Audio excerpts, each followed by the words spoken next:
Alright. Sorry guys, had some slight technical hiccups before starting where OBS Studio simply put just would not actually output any desktop audio. But that's been fixed now, so it's time to get going, I think. So, hello and welcome everybody to Aethernity 19 restream, but featuring me, your boy Slime Mage. I'm gonna be running this solo because I just kind of felt like running a solo today because it's been a while since we're running any kind of thing. I haven't gotten to commentate yet during our racing session this week, and I don't know, I kind of just felt like I'm making sure I got to ramble on as much as I can about this wonderful game. So without further ado, I think it's about week time to get started. Our first set for today is going to be Winner's Semis, of course. Always start out with that. It's going to be Domi's Atlas versus Chaos's Crag. I'm not sure exactly what the pin conditions for this set might have been, but I suspect because of Chaos going Crag, but maybe it wasn't the best Chaos has ever experienced. That's kind of been a trend we've seen with the past couple of tournaments. We've seen Chaos pick Crag against certain people with slightly worse connected to him. Like, he also has some specific people where he actually has weirdly high ping with, like Transco, Yam, and possibly Domi. I don't know. I'd have to check up on those numbers myself, but anyway, I think we can move ahead right into game number 1. It's gonna be on Tower of Heaven. Oh, good old stutter restart always happens on my game. I forgot to do the old check where I start up the game. Anyway, already out of the gate, we actually saw Domi get in the first couple of hits, and now he's maybe has a frame. No, Chaos is actually DI getting out of the Nair chain. Oh, this is going to be a hard... Yep, that was going to be a really good edge guard setup for Chaos, because the thing about Ellis is Ellis can't really throw out a hitbox directly charging his recovery, and also takes quite a while before he can throw one out in general while recovering, because he has to go up and pretty much... I think he has to have reached his apex off his jump before he can actually throw out a move. So that gave Chaos ample time to set up his edge guard, but Domi is actually going to come back very quickly after with an edge guard of his own. Only having taken a quick 47%, but now ooh, Chaos puts him out in a bad position again. Now, then again, I suspect that similarly to how you edge guard, for a good while, doing that kind of edge guard against Absa's Crag was pretty good. I suspect there might be some things that Ellis players can do. Especially if they're close to big pillars. So, oh, that was a nasty pillar gimp coming in for Chaos. Gonna put Domi right down the hole, getting pillar gimped in 2018 even. I didn't even see that. Alright. Chaos having good establishment of just keeping his corner and protected and safe. There we go, Domi coming in. Alright, retreating back. He could have maybe have hit the up air if he would have gone for it, but he decided to play it safe and go back just so he wouldn't end up in a worse position because of maybe throwing out an up air. Alright, here we go. Okay, Chaos getting off a pretty good percentage. Oh, gets hit by the spike. Another one. Oh, and this is going to be really hard to deal with. Oh, I think I even heard the air dodge noise, but not even that could save him from Chaos's ruthless assault there. End game number 1. Damn, alright. Well, with that not working out quite as Domi hoped, I don't know how much Domi likes our but it just didn't quite work out. He edge guarded a lot. He needs more mix-ups. He needs more possible places to go. So he is going to pick Spirit Tree for our second game today. And let's hope that... Let's see if having that extra high platform there helps, though this does with many others. So far, though, Chaos is not quite letting him do much of anything. Already having thrown him off stage multiple times. There you go, though. Actually getting back and forcing Chaos off the pillar and even into the special hole afterwards. Alright, here we go. He has him holding a rock. This is going to be dangerous, but Chaos thankfully managed to D out really well and also throws out the rock and now doesn't have to deal with that anymore. Oh no, Domi has no resources. Alright. Still working out very well in Chaos' favor. Still has him off. Oh no, he wasted that air dodge and landed right onto Chaos' up strong. Not much he can do there since he wasted air dodge pretty early. Can't do that. Ooh. Alright, didn't get too much started, but still get quick good percent. And now have Domi off stage again with no air dodge either. Chaos trying to go hard, but he's not quite far enough out to actually be able to hit Domi. Alright. No more fair armor right there. I think fair armor has reached its threshold. Not gonna work anymore with stock. Oh man, he's trying to bait it up. There you go. Okay, Domi now in a tough position. He just gives it up. Not much of a point for him to carry on his curve right there. Alright. Oh dang, he didn't fair armor it. I'm not sure if it just... No, he couldn't have been in the threshold yet. Yes, fair armor does not work infinitely. It is a subtractive type of armor where as soon as it reaches a certain knockback, I would say. I think is the correct way to say it. When it reaches a certain one, it just breaks right through it. You can most likely find the exact percentages in a sheet, but I expect Menace still keeps updating and also keeps around in the current Adelos Discord. So yeah. Alright, well, unfortunately for Domi, his Spirit Trick pick didn't work out entirely well. Like, obviously, it went okay still. I think it went a little bit samey to percentage, but he's gonna have his first stage pick be the Swampy Estuary, which is also, well, Merchant Port, same kind of layout. Gives him a little bit more space in general. Same kind of height platforms to help him out. Obviously, they're not sticking out as much, but we'll see how it all pans out in game number 3.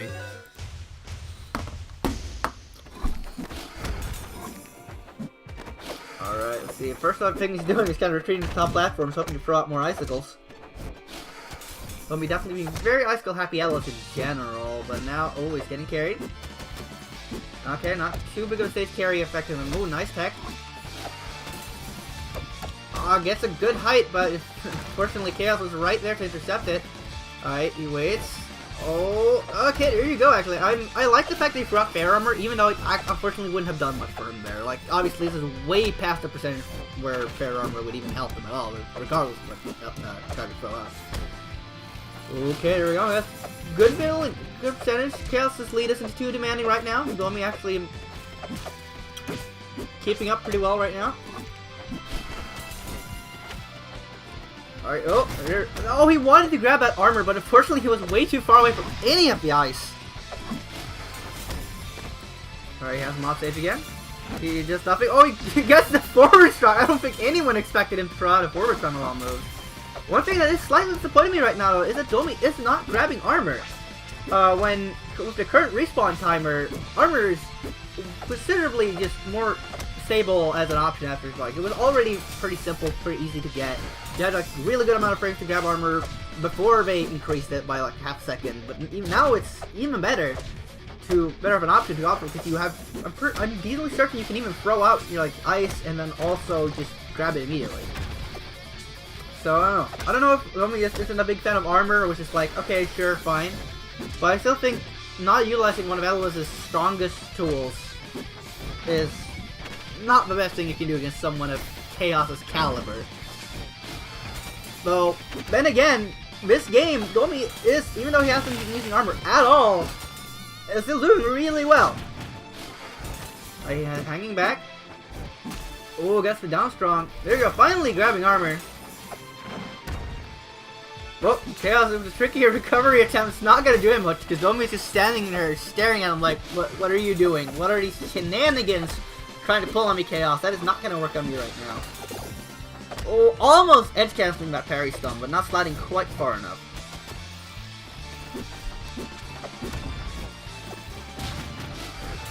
Alright. There you go, good up tilt. Domi is having a really good time sitting in advantage right now. For the most part, like, not really getting it, like, even if Chaos is getting openings, he's not really getting much from them, but even then, Domi is just not giving any openings right now at all. Sure, gave him a slight opening there with grabbing the armor, but at the same time, that just made the opening not as valuable as it could have been. Oh, that could have been made so much more dangerous if he just had actually jumped and did an aerial. Alright, here we go. He has him off stage. What's his option? Oh, no, he put out F-tilt. Had a little bit too much end lag and let Chaos just hop right back on. Alright, let's see what's the option here.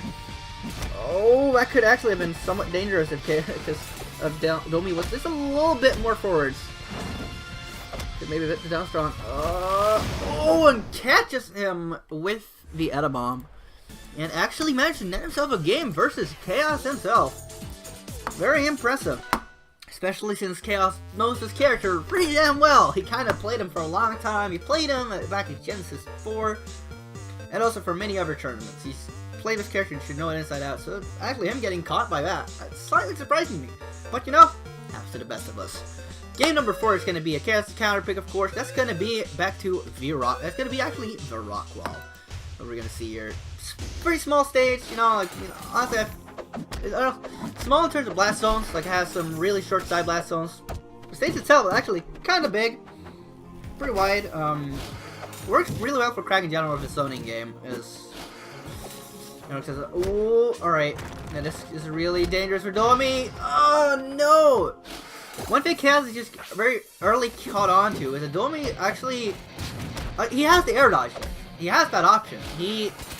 But then yeah, like, it's a very dangerous position because it's pretty stressful, I'd say. Because like when you're in a position, you're probably really afraid to air dodge because you just expect him to wait or mix you up because he can't. Like since he put the pillar there, he has the option to wait for almost as long as he wants.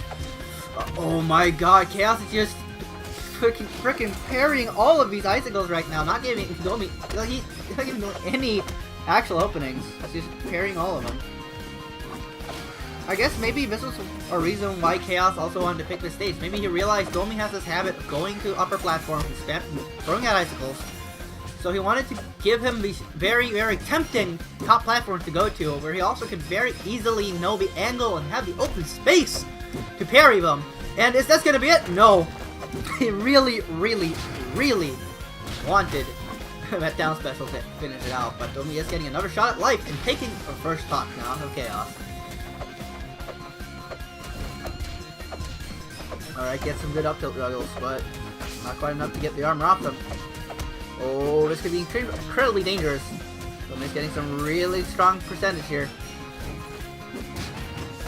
Oh man, even with the ice armor boosting the fair armor, it was not enough. And with that, Chaos is going to take the set 3-1 over Domi. Whew! That was a set, man. Chaos even lost the game, man. He dropped the game.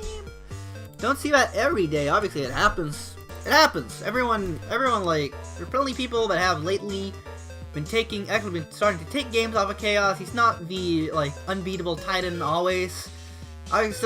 He's of course incredibly strong. He always will be. He will always be one of, if not the strongest player in EU, like for quite a while still. So yeah. Anyway, up next in our second winners semis, we are gonna get to see our very own Yam, pretty much the absolute extraordinaire of EU, gonna be going up against Junkyards. Junkyards is Crag. Junkyards. This player, he's been around now for a while. He's been around, like, as a player for a dang long while. He's been a known name in the EU community since ages, like, around the first year or so, even if Rival's favorite. But it wasn't until recently, like a few months ago, where he actually stepped into the scene, joined in. I think he did get a chance to enter a few RCSs, though. He entered... yeah, it was somewhere like late 2016 where we finally got him into 17. We actually got him into the Discord, into our community, and now it's great to see him. He's been entering tournaments, he's been doing well, and we're gonna get to see now how he handles Yam in this winter semis. In game number 1, which is gonna be on Merchant Port. Let's hop right into it.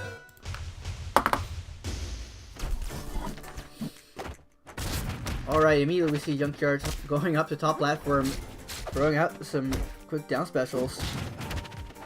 Alright, so far getting a pretty good percentage lead, and dang, Yam just does not seem to be entirely ready for these down specials.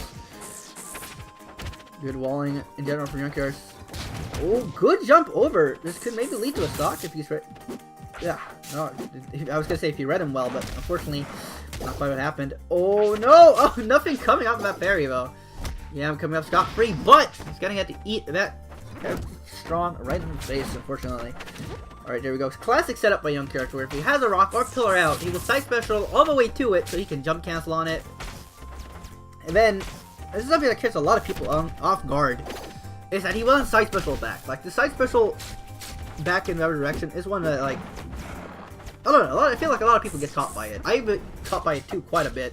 I don't fall for it as much anymore. Like, the general counterplay, if you see Junkyard's side specialing, is just get out of the way. Go away as far from his rock as possible, go as far from the rock as possible, and just reset it to neutral.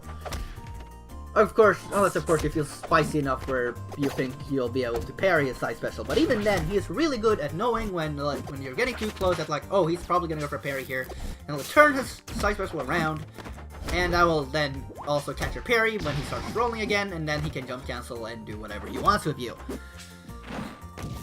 Alright, there you go. Yep, there you go. It's also such a reliable escape option for him in general to side special into that rock, because it just gives him free roam over whatever corner of the stage he decides to pick.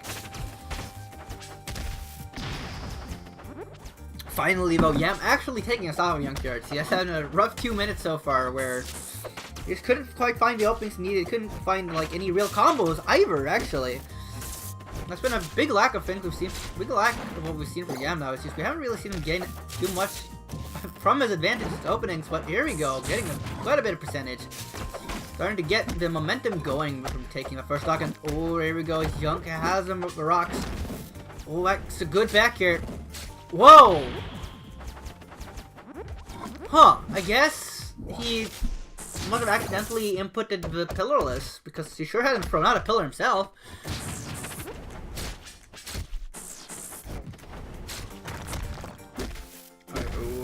Yeah, I'm actually not looking too shabby right now. Might actually be able to bring this back.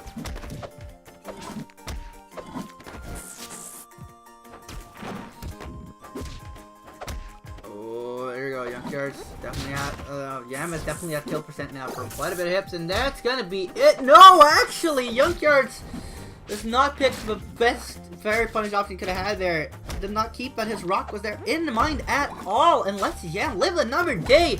Is Yam gonna take this opportunity to the bank? Oh my, he just might. Oh, that fairy's not gonna KO quite yet. Look at 172 as an ABSA is definitely very scary in general. It's really stressful being at this percentage for both players actually, but oh, that rock is gonna seal out game number 1 for in Junkyard's favor.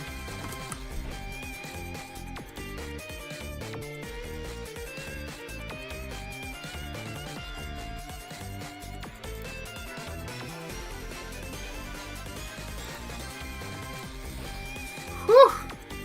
Damn, that was a nail biter right there, actually. Oh, keeping it real close. These guys do not want our hearts to beat at the regular rate. So yeah, anyway, for game number 2, Yam is gonna get picked to Treetop Lodge, a tiny bit smaller stage, actual stage-wise. Gonna give him more stage to kind of corner Junkyards and make a more claustrophobic atmosphere, which is definitely, in my opinion, the way to go. So let's see how all this plays out in game number 2.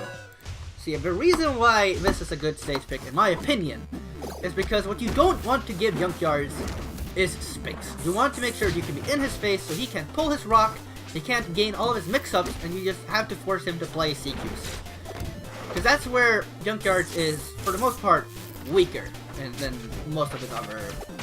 pretty much most of his other... how do I put it? Well, the most other parts of how he utilizes Trag's kit.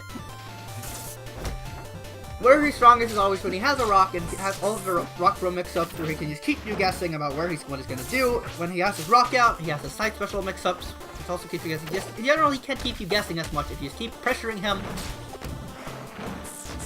by not giving you anywhere to go. And so far, Yam is doing a pretty good job at doing that. And, like, that's one of, like, the second or third rock he gets to pull this game, and that's 50 seconds in. Like, generally, you get to see Junkyard pull so many rocks. But he also has some getting out the valley from him either. There's Shiko. Actually, that was a pretty good cloud being able to go throw in from above. Okay, Yam does take the first stock here. Can now play decently safe if he wants to. Since, well, because Junkyard plays, since he keeps it safe, keeping it safe against him when you have the lead isn't always too bad of an option. Because most of the time, he has to just being able to attack more percent on you, which, sure, makes it more stressful and makes it so he has to take less hits to actually KO you when you have to start landing them. But as ABSA, as you can see here, he has a pretty dang good keep away game, which might not even let Yum get that hit that he needs. Alright, ooh, that was not the smartest way to side special, especially not if you're trying to do this whole playing keep away game. It should have been up specialing out like that. Alright, there you go. Yam's been getting a lot more opening. Oh, actually getting parried on the filler spawn. Not something you land every day. Alright, there you go. Nice up tilts up there. Not KO percentage quite yet. This is Crag after all. He is a pretty heavy boy. Oh, that was could have been so smooth. It could have landed maybe a sweet spot forward there to at least push Junkyards outwards. Alright, here we go. This is gonna be the edge guard. Ah, there you go. I'm trying to pull one of my favorite ways of edge guard Crag is just jumping out and then hitting him with, well, for the most part, back air is pretty much regardless of character. Oh yeah, and especially this absolutely works pretty well because of how strong it is, and also because of the quite a bit of hitbox the sweet spot of back air has that makes some people miss their attack. At least from what I've noticed in my own experience. Alright, here we go, putting the cloud bomb out there, but oh, Junkyard's doing a really nice attempt of recovering through it. Unfortunately, though, Yam still had the advantage there and was able to get out of our hitbox. Oh, quick down strong tech chasing. Tries to be fancy, but fancy sees his way right into the headbutt coming in from Junkyards. This game is looking like a complete reversal of how the beginning of the last game went. Yes, except that Junkyards' chances of getting a comeback and getting a closer does not seem quite as prevalent as Yams did this game in the previous game.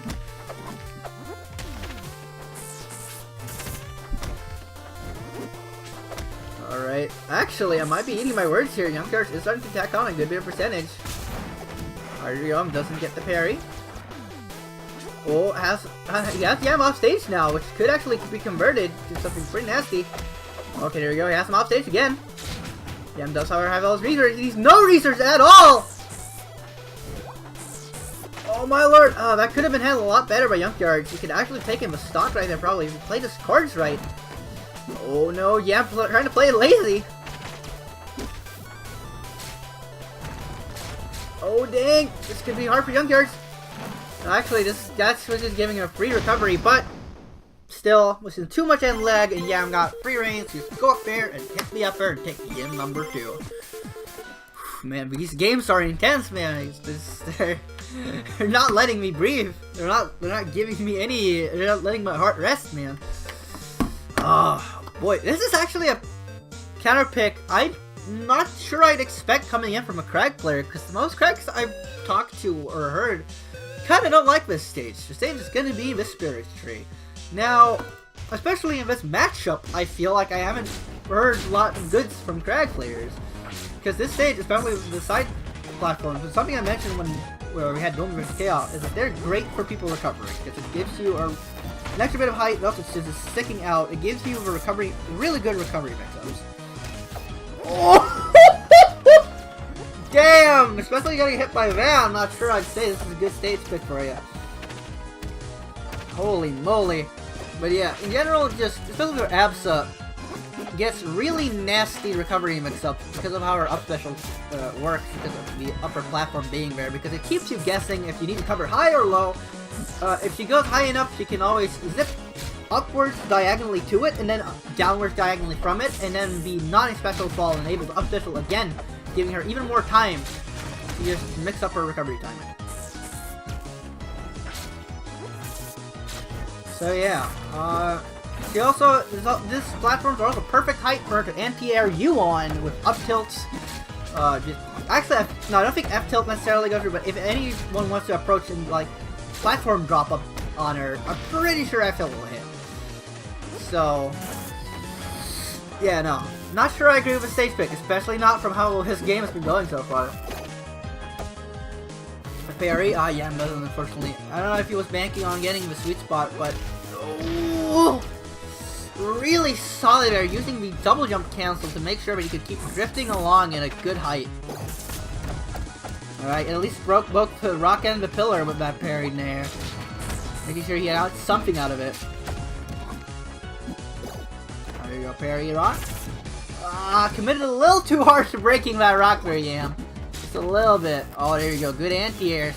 This is also something that's kind of rough in this matchup, is that you're giving up some open space to anti-air you on, where like falling down on her isn't gonna be, how do I put it? It's just not as good with just falling down on her. You just keep throwing it up tilt after up tilt for really just hardening anti-airs.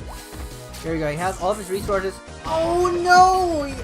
He picked the option that gave Young Charge the exact bit on the pixel to still hit his up strong, which of course kills Absa pretty early already, and 126, that's just going right in the grave for you, mister.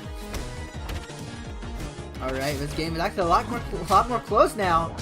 The Young Kid is definitely making sure that I have to eat my words. That was a smart down strong by Yam because of it pushing the rock charge into Young Charge, forcing him out, and also if he would have tried rolling into him, he would also be forced out more because down strong actually has pretty good knockback against rock for the most part when it actually comes to final hits. Oh, good rock throw there. Yam is getting a bit too greedy for his Thunder line, trying 3 times in a row, getting punished every damn time. Oh, there we go. That's the side special mix-up I mentioned earlier. Where? Oh no! Oh, how did Yam get out of that? Yam got out scot-free. You can't be dropping these Young Yards. That's when you pay dearly with your life and lose game number 3, going to Yam because of a fatal, very, very fatal misjudgment on what move to use coming in from Young Yards. Oh my lord, that was a close one. These people are just... people trying to kill me, man. Trying to keep my heart bumping and bumping. Never a dull moment, even when they're taking it easy. Taking it easy, I say. Like when you look at in terms of like match length and stuff, like these are pretty long games in general. But still, like it's always excitement. Even though they're not always in each other's faces, beating each other up. The pressure that these players put on each other also comes to us. That's just how much the pressure feels. You can feel it just watching. And for game number 4, we're gonna pick the largest, if at least not one of the largest stages in the game. Junkyard taking Yam to Fire Capital. Alright, so this stage has a lot of opportunities for Apple to move around on it because of all the 4 platforms, allowing for a lot of up special canceling and all that. But this also gives Junkyard really just a big amount of space, which is all he wants in life, to pull rocks. Oh yeah. This also, however, gives Absa a lot of space to recover on. Gives Craig quite a bit of space to recover on as well, but even though low up specials mix-ups won't be as dominant here, giving that high platform, which Absa definitely can recover to if he has the resources, can still lead to a bit of an annoying recovery mix-ups when for Craig. Like, as Absa gets good recovery mix-ups, which Craig might have a hard time dealing with. So putting that rock there is definitely a good way to restrict the Absa. And it's going to be probably going to be seen quite a bit from Young Yards, I hope. Because that is definitely one of the better ways, in general, of restricting recoveries, is putting that rock right by the edge. Oh! Oh dear. Alright, gets the up air, gets the first stock up of the game. Young Yards can now doesn't have to commit too hard anymore, and he has plenty of space to move around and keep himself out of Yam's way. So even with that, he has the opportunity to tack on quite a bit of percentage here. Already have landed over 50%. Dang, Young Yards feeling pretty dominant right now, feeling pretty good. He's dancing around Yam in the corner, in the center. There you go, Yam wave dashing around, making sure we hear the wonderful wave dash noise Absa makes. Oh, the parry! Obviously, though, he doesn't have too much out. I'm actually not entirely sure how the parry stun works on that one. Does it have extended parry stun? Not sure. Regardless, that might have been one of the better ways of punishing that, since it was close to him, at least dealt a bit of damage, instead of trying to run up to him and failing entirely at edge guard. Is it decent, or did he actually just run off like that? Well, it seems to be playing out normally now, so I guess it was just a quick little flub from him. It doesn't matter any grand scale of things, honestly, for Young Yards, because he still has quite a lead, and Jam's overcoming it is gonna be pretty rough on this stage. Hitting at his early KOs here as he could in other stages.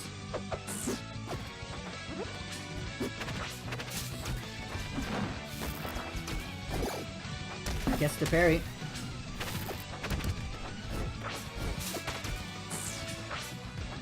Oh, actually waited with that forward quite a bit, but I think he could have nailed it if he just did the forward air falling down.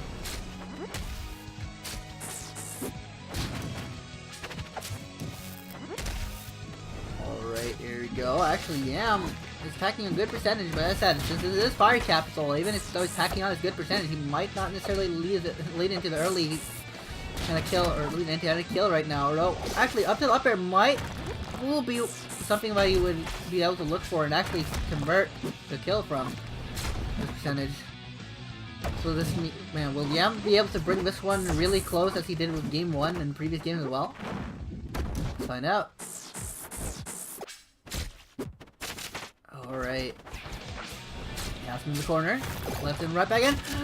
Oh, that was a fortunate pick of a parry punish. But, oh man, he parried another pillar. That's 2 pillar parries in one set. Oh, the snipe! Oh, he gave him recovery back. Okay, there we go. It's fine. That worked out fine. But the perfect snipe on that offstage pillar. Knowing that if Young Charge wanted to recover well from there, he would need to pull a rock. Then he put himself vulnerable. Young Charge not picking the optimal parry pointer, which would have been running up and up strong, because Absol would have been dead there. Giving Yam, someone who seems to be giving quite a fright in general with how close he managed to take these games. Like, might have been a bit of a choice, not killing him right then and there. Oh man, as Assassin's looking right now! Yam is making me eat the words I said earlier! Had that been a sweet spot, it would have been end of it! Oh man, he didn't even fall for the fact that he got parried on the pillar! After the aerial drift saved him, but it will not save him there! Not being able to aerial drift anywhere of safety and getting F-Strong. Beast! Holy freaking moly, you guys and your almost comebacks and getting so close. Running out of breath, and this is yet the second set. This tournament is this good of a set. I don't know if any other sets can top it. I don't know if we're setting the bar a bit too high here, guys. Maybe a little bit. And in game number 5, it's gonna be, it feels to me like an unusual European pick, which is gonna be Ethereal Gates. So let's just hop right into game number 5. Alright, so Ethereal Gates is a stage I saw picked a lot more, both when I've commentated American online tournaments and also when I was at Genesis. I felt like I saw this stage a lot more than I do anywhere in Europe. I'm not sure what everyone has against it here. I don't know if we're just very not too fond of the fact that Setterburn can't up strong that high on the platform. I don't know. I'm not entirely sure what people have against it. I've actually started liking it more since I went to the Americas, and actually counterpick it sometimes now. It's definitely has a bit of a uniqueness to it for most Rivals of Age players, in that it has the moving platforms, which, of course, this is not the first stage with moving platforms we get. They did come in the same batch as the other ones at Tempest Peak. I don't know, it's just, the platform height can be a bit, how do I put it, annoying, might be a word some would use, because of that. Some moves just do not reach that high. Similar heights to, it's similar in height to Blazing Hideouts, but I'm not sure if it's the exact same pixel height. I have to double check that via method I know at some point to be able to tell you for sure. But yeah. These platforms also aren't actually that bad for apps to like zip-zap around on. They're actually pretty nice for that. In general, so you can move around really well. I think up strong still, that's up there, and you can also, of course, shark with up air. Charge is going to be going to take the first stock. Alright, but yeah, I'm answering right back. Alright, let's see, can Diago keep going? Nope. Alright. Getting a hit, one hit each. Oh, actually, I think I might have found a reason for Yam to be counterpicking this stage. He does make it so that Young Charge has enough space to where he thinks he would be safe pulling rock from a lot of places, but especially when the platforms are like this, Yam gets so many really solid approach angles that it doesn't give Young Charge a lot of space at all.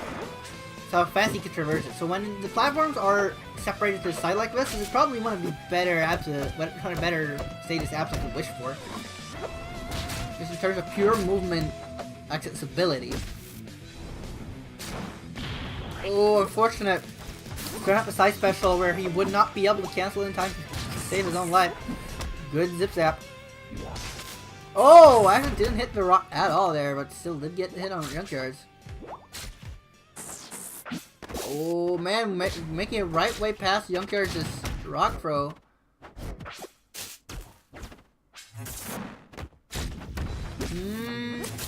Jam being a little bit too eager with that up strong. I feel like this is kind of a bit of an early percentage to be throwing that out. Oh, what a beautiful dodge into the back air. Unfortunately not getting anything off of it, but still, it was really solid knowing my Junker was going to throw out a hitbox and just moving right away from it. There you go. Second hit, spike. The forward air is gonna seal out that stock. Once again, keeping it real close. Ah, yeah, I'm trying to go hard on the counter to up air.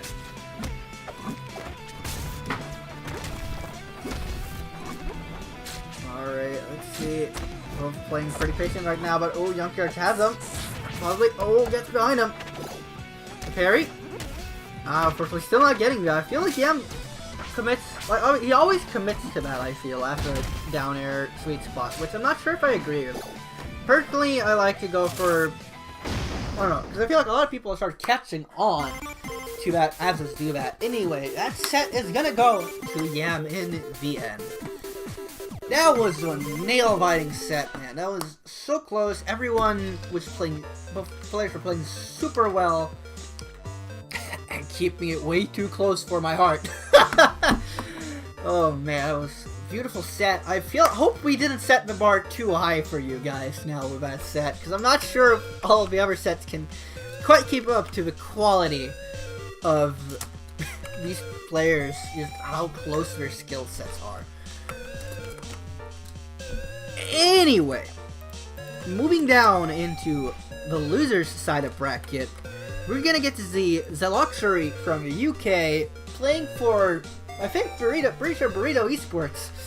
Gonna be going up against good old Burt in cyberspace. A household name at this point. Everyone knows him. A lot of people have played against him. He's been around for a good while. Loved by many. I don't really think anyone is that much against him. I'm pretty sure most people like Burt. The way he plays is also really interesting and really fun to play against. We'll see how he deals with Luxury's Ori in our first game of Blizzard's Top 8. Let's hop right into it. Alright, so Ori, as a character, did see a bit of a drop after receiving a good handful of nerfs in a patch that was post-Heatwave. Was it before Heatwave and he was just playing in a previous patch? I actually honestly don't 100% remember. Anyway, not the most popular character pick ever. Very light character. The Punish game can require some really fast button pressing, which not everyone is too comfortable at the start. And I don't know, a lot of people of course got into the Ori hype because of maybe having played Ori in the Blind Forest before, which definitely seemed like a lot of people were really excited about. Or, I don't know, it's just very difficult character to play as. Dies really early, which in general I feel turns a lot of people off from light characters in general, and why people favor characters like Setterburn and Crag at the start, because of how rewarding they can feel and also not necessarily how early they can die, especially upwards as a character like Ori would. Because right now, being on fire right here at 64, I actually think could still spell out death from a Gatling combo. And now I think even a raw fired up strong, and now even a raw up strong is gonna KO you, and that's really scary as a Ori player. And there he goes. Also, we have the fact that I think he is back there, which extended his hurt box, which just got him caught by the up strong. I don't know exactly how. I think Ori in general doesn't have too good disjoint, which means that Ori. Ooh, there. That was a nice backer.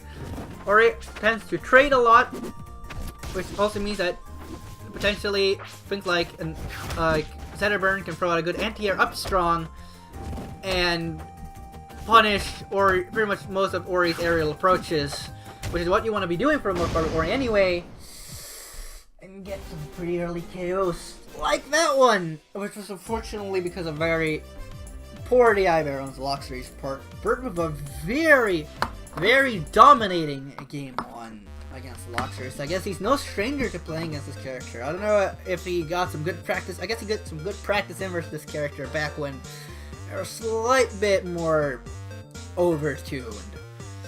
So yeah, definitely very impressive opening game from Bert, which always impresses. And game number 2 is gonna be Treetop Lodge, a pick where I guess the Luxury intends to have it a bit more shut in so that he can keep shoving Bert off stage, hoping to get more edge guards and stealing more stocks thanks to just being able to hit Zetterburn off, hopefully repeatedly again and again, and hopefully not eating too much fire to the face to the more claustrophobic atmosphere. And let's hop right into game number 2. Of course, the victory music is the victory theme from Epic Battle Fantasy IV. Anyway, let's see if the Luxury can make the adjustments needed here. Then again, the thing about this stage also is that it has a pretty high ceiling. You're not going to start as early off the top, even though, of course, Uri's still going to die early. But yeah, here we go. Has him off stage, just right where he wants him. Oh, really good short recovery there from Bert.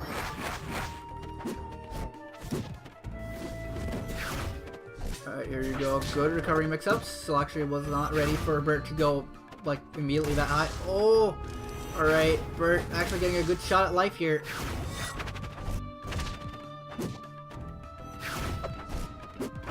So Luxury is finding some openings, but not converting off the problem. There we go though, getting the raw F smash in neutral with a fortunate poor DI from Bert. I think you could see him F tilting there, which meant he was DIing most likely straight to the side, which is not really.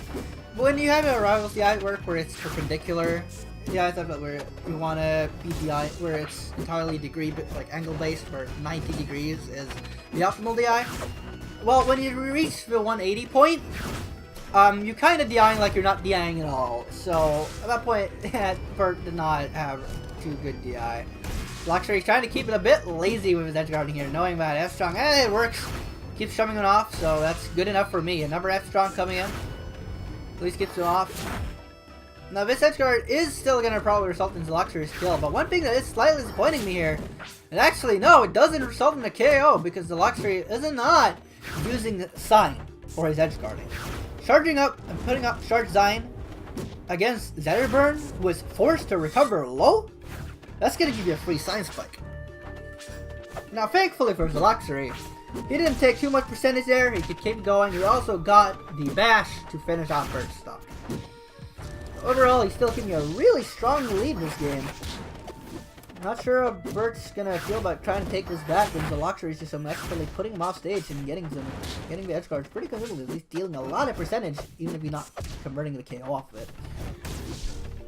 There we go.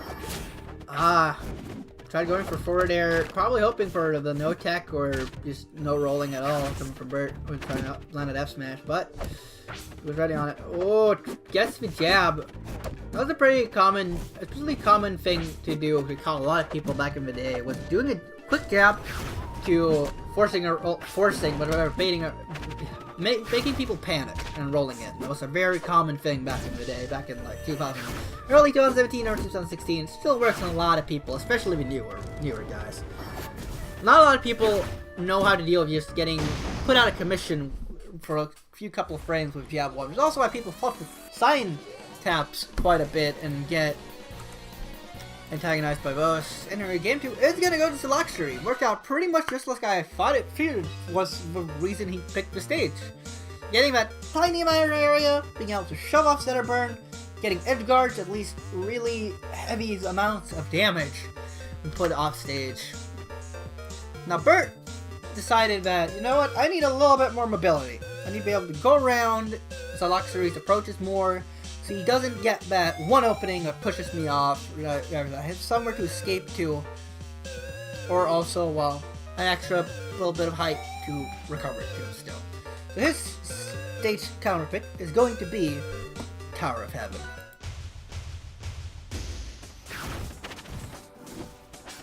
Alright, let's take a look here. Oh man, so far I feel like I'm getting to eat my words of what I was saying about playing on the stage and why Bert would want to pick it, but we'll see. Thankfully he didn't get too much hits on him, but Zloxer is keeping him in the corner and getting him off stage. Once again, I'm slightly disappointed he's not starting to charge Sign. His incredibly lazy edge guard is not going to net him any kind of KO anytime soon. Needs to put in a little bit. You need to put in a little bit more effort into your edge guard, Zloxer. Not everyone, especially not Bird, is just gonna fall for you holding F-Smith on all the time. Oh, really good parry there from Bert. Oh man, that air dodge into the stage there was actually real. So I'm not gonna call that a good wave landing. I call it a good air dodge into the stage. He got that perfectly. Bert being patient, not trying to move after that up tilt, recognizing that hey, Zloxer is DIing not too well on his up tilt, so I can just get a free up strong right then and there.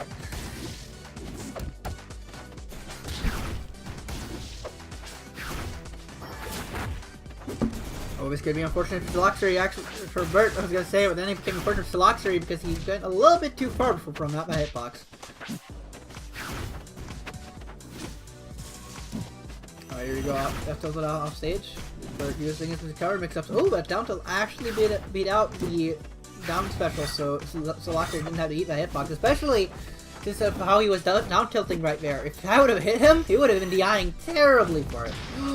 The short shine killing off the side. Bert doing something not a lot of Zetaburn players do, which is actually using short shine like at all. Obviously, some of them use it for like doing kind of shine spike thing where throw him down and oof, unfortunate situation from Zloxer where he's straight up SD is right down there trying to go a little bit too hard with that down air. Phew. Alright, game number 4. CFC is taking the Blazing Hideout, actually. It's a pretty large stage, pretty wide. Blast zones are pretty decently big too. But there's also a huge amount of space where people will be stuck off stage. So I'm guessing Zloxer once again wants to kind of be able to try and abuse the pure size of the off stage to try and keep his edge guards going. We'll see how all that pans out for game number 4.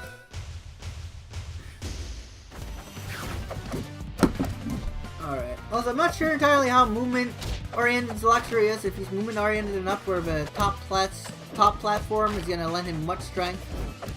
I'm pretty sure that Bird's gonna love having that platform right there.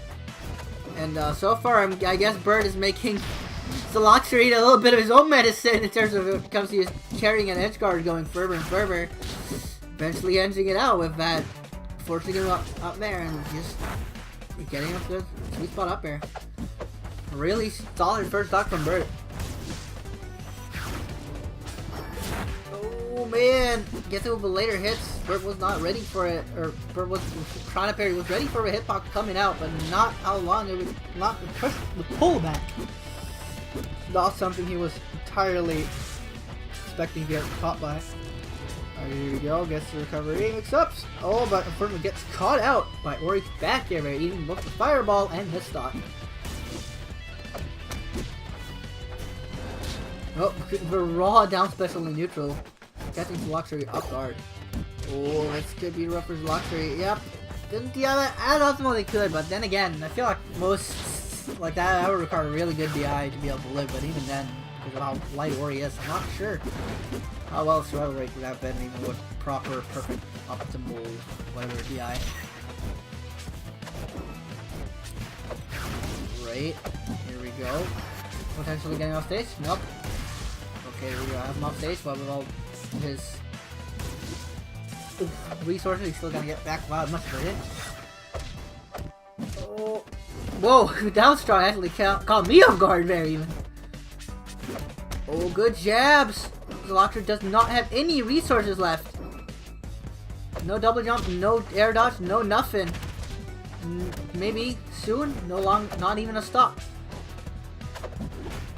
Oh, actually gets right back on, gets another shot at life. Oh, that up strong is not gonna quite be enough. Still has him off stage. Bert finally gets back on stage, getting back his resources. That was a really bad position for him to be in at the time, but it's actually not being able to capitalize quite a bit enough. Alright, Bert only needs one solid hit right now, and boy does Center Peck enough solid hits as this. Oh, that Strong is not going to KO because of how big this stage is. Alright, all resources are gone except double jump, and he used this perfectly to get past the Luxury's edge guard attempt. Oh, oh my! Still gets past him. Oh man, is that dash attack going to be the ender? Bert trying to be feisty. Bert trying to go for spice. Spice of life. Alright, here we go. Still recovers, but nope, gets caught up finally. The Luxury's Oryx sitting at 222%. A little bit too high there, don't you think, Bert? Oh man. With that F tilt, he's gonna steal out the stock. A free one in Bert's favor. God dang it. That took a little bit too. I went a little bit too high, if you ask me. Just a little bit high, maybe. Maybe you should have. Yeah. Gosh dang. All right. We'll figure out what set is up next, and all right, it is going to be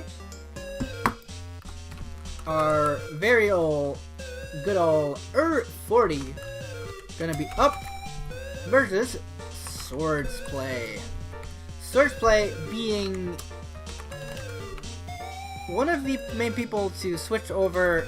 Like honestly, well, Swords Play hasn't had the best results in the past. He hasn't been one of the strongest players for anything in the region. He's been around.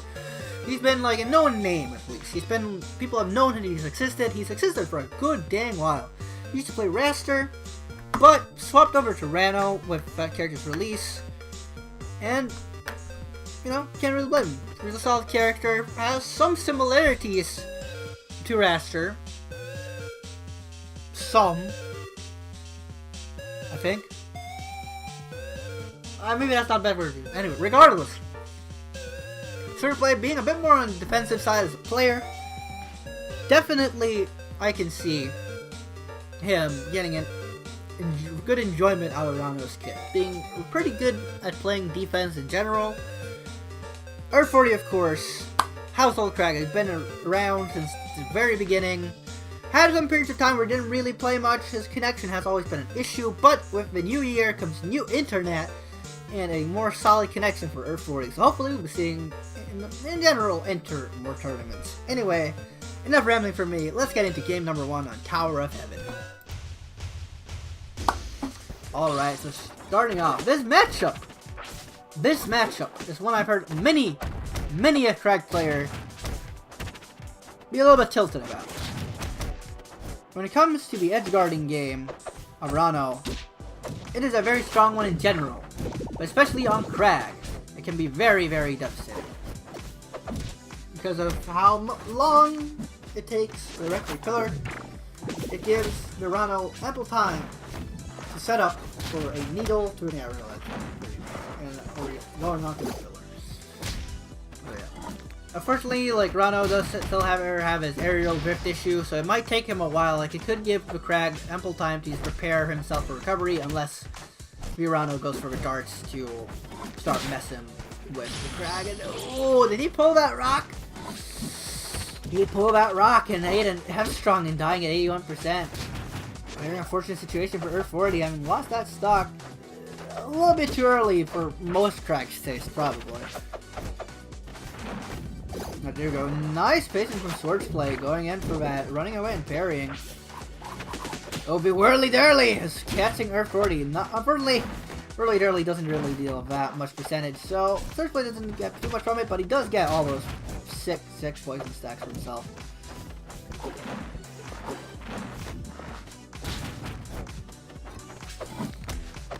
Alright.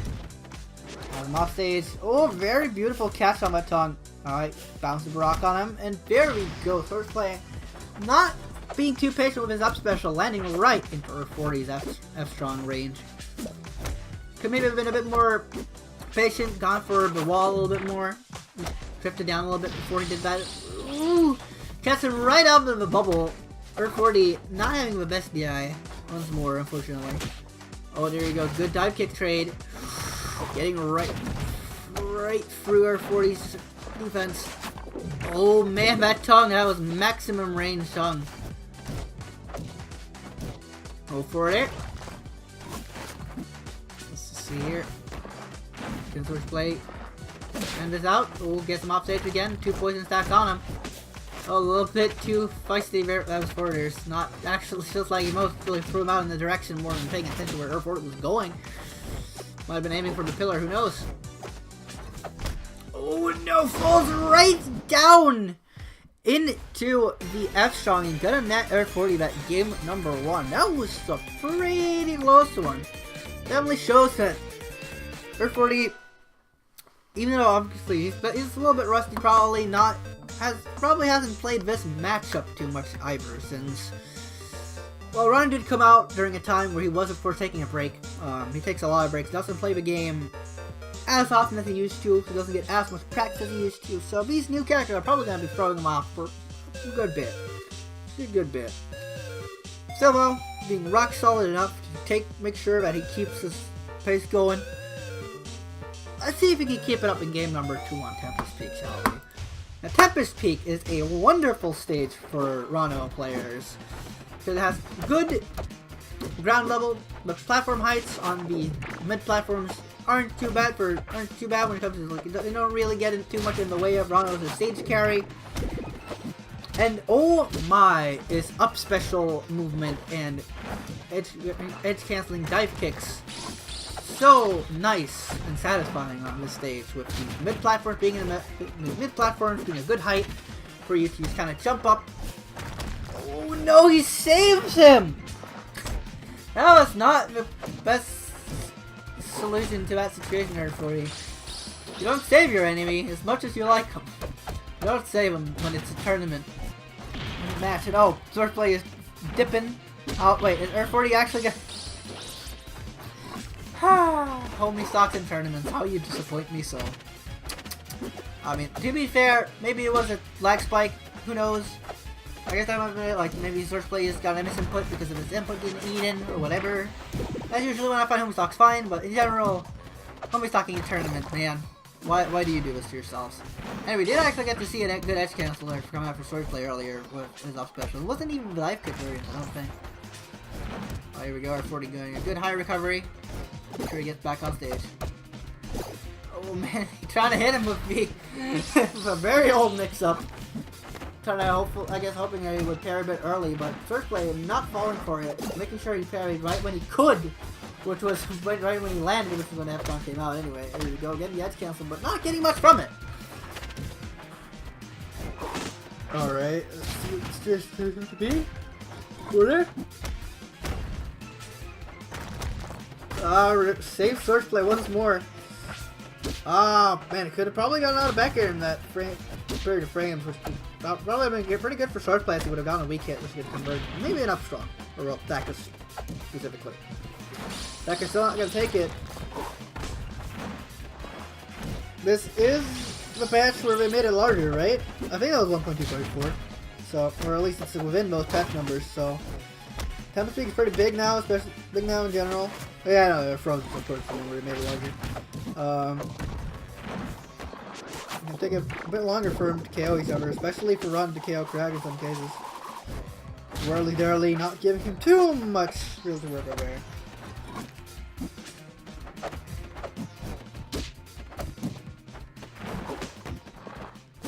Alright, has a good bit of poison stacks on Crag. Oh man, we're a little bit too excited about trying to tongue him while having that many poison stacks. Oh, but game 2 was actually gonna go in Swords Place's favor. In general, these games have been pretty dang close. A little bit too much flubs from both sides? That's a good way to say it. I don't know if I'd call them flubs necessarily, but like, neither player is really getting too large a punish on each other. It's a lot of just playing neutral, getting the opening hits, and then eventually making sure to try and land a KO move and getting decently early kills. Like, they're not living to too ridiculous accent, but there's not really too big of a punish game on either player's side either. These two are definitely playing in neutral for the most part. Really neutral based players. Game 3 is going to be on Treetop Lodge. Aethernity definitely likes it. Even though like he is a bit of a rock player, I would definitely call him that. He does love rock, as many crag players do. He does feel a bit more comfortable being with his reads and CQC though, and his edge guards are pretty decent in general, so I don't think he's gonna mind this stage too much for him, which is why of course he picks it for this game number 3.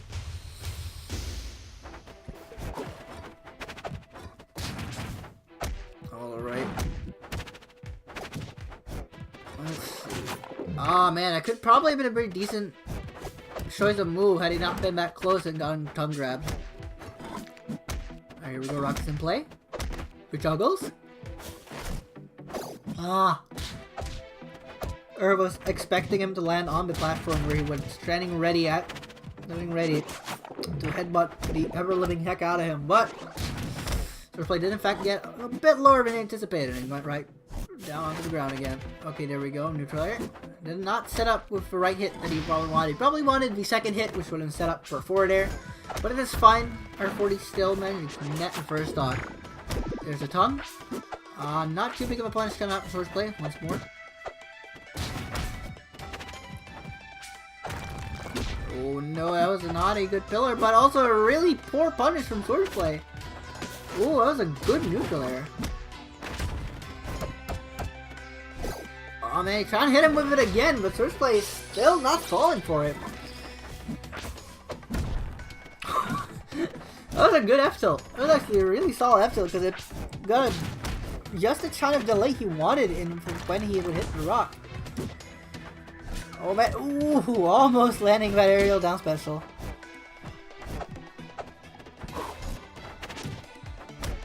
Alright, forward there.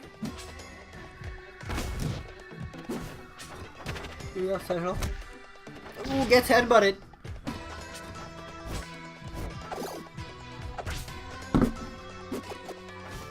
Sure, definitely is looking pretty good this game.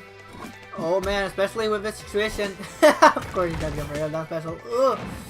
He's up real. Oh, stops right at the best point, but once again, that hasn't worked once so far, Aethernity. That has backfired on you 3 times this set. That time you backfired into a kill. You need to stop trying to go for that setup, or at least try and adapt and charge it a bit longer. Regardless, though, he had that game pretty much in the bag and nailed it out. Really solid 2-stock. Alright. Our game number 4 is going to be a stage where I'm not sure if Swordplay has the right mobility to abuse as well as he needs to be able to stop a more patient Crag player. The stage is going to be Frozen Fortress. Now this stage in general is a pretty good Crag stage. It's not bad for Rano, by any means. If he's mobile enough, he can abuse this stage to play really well, really well passively, really defensive. But there we go, it's fine. Alright. That could have been a really dangerous opening there if Aethernity would have capitalized on Swordplay being a bit too reckless in the movement. But still, this stage gives Crag a good play. Okay, so the thing about this stage is mid-platform, Crag really likes that mid-platform. Specifically being under it. Because he can anti-approach a lot of people. Okay! Okay, Aethernity. 4th time's the charm. I see you. 4th time is the charm this time for this person, for you, I guess. But yeah. He really likes it. He can hit through it really well with multiple moves. Up strong covers like half of it. 1/2. In terms of width, maybe even a little bit more. Just solid. Oh my! These jams! Swordplay is not ready to be there and crouch cancel them. Which is pretty much like one of my main counterplays towards jab. Like, it's basically that kind of situation. You can crouch cancel jabs because they're that weak.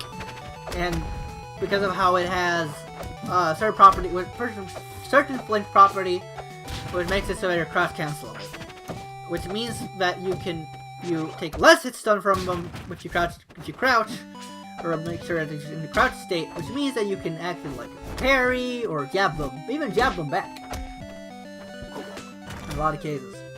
Oh man, he did not get the 400 hit he wanted. Still though, First Place put on a really good amount of percent here onto her 40. There we go, gets back. And dies immediately after.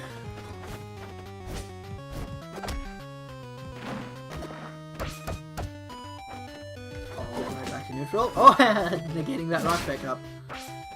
Alright, fine, our 40 is still alive. Yes, it's a free hard recovery, but oh no! This could mean death! He does not have a pillar! Oh man, and he's been a little bit more quick on the fingers. He could maybe at least have gotten back to stage and gotten his resources back, but Swordplay being there, pressuring him a bit too hard, and he did not get back properly. Alright. Now this is an even game again. Oh, this is gonna be dangerous. That's fine, Earth 40 makes it back. Woo! Unfortunately, Swordplay could probably have picked a little bit better poke to actually knock these rock shards in the Earth's direction.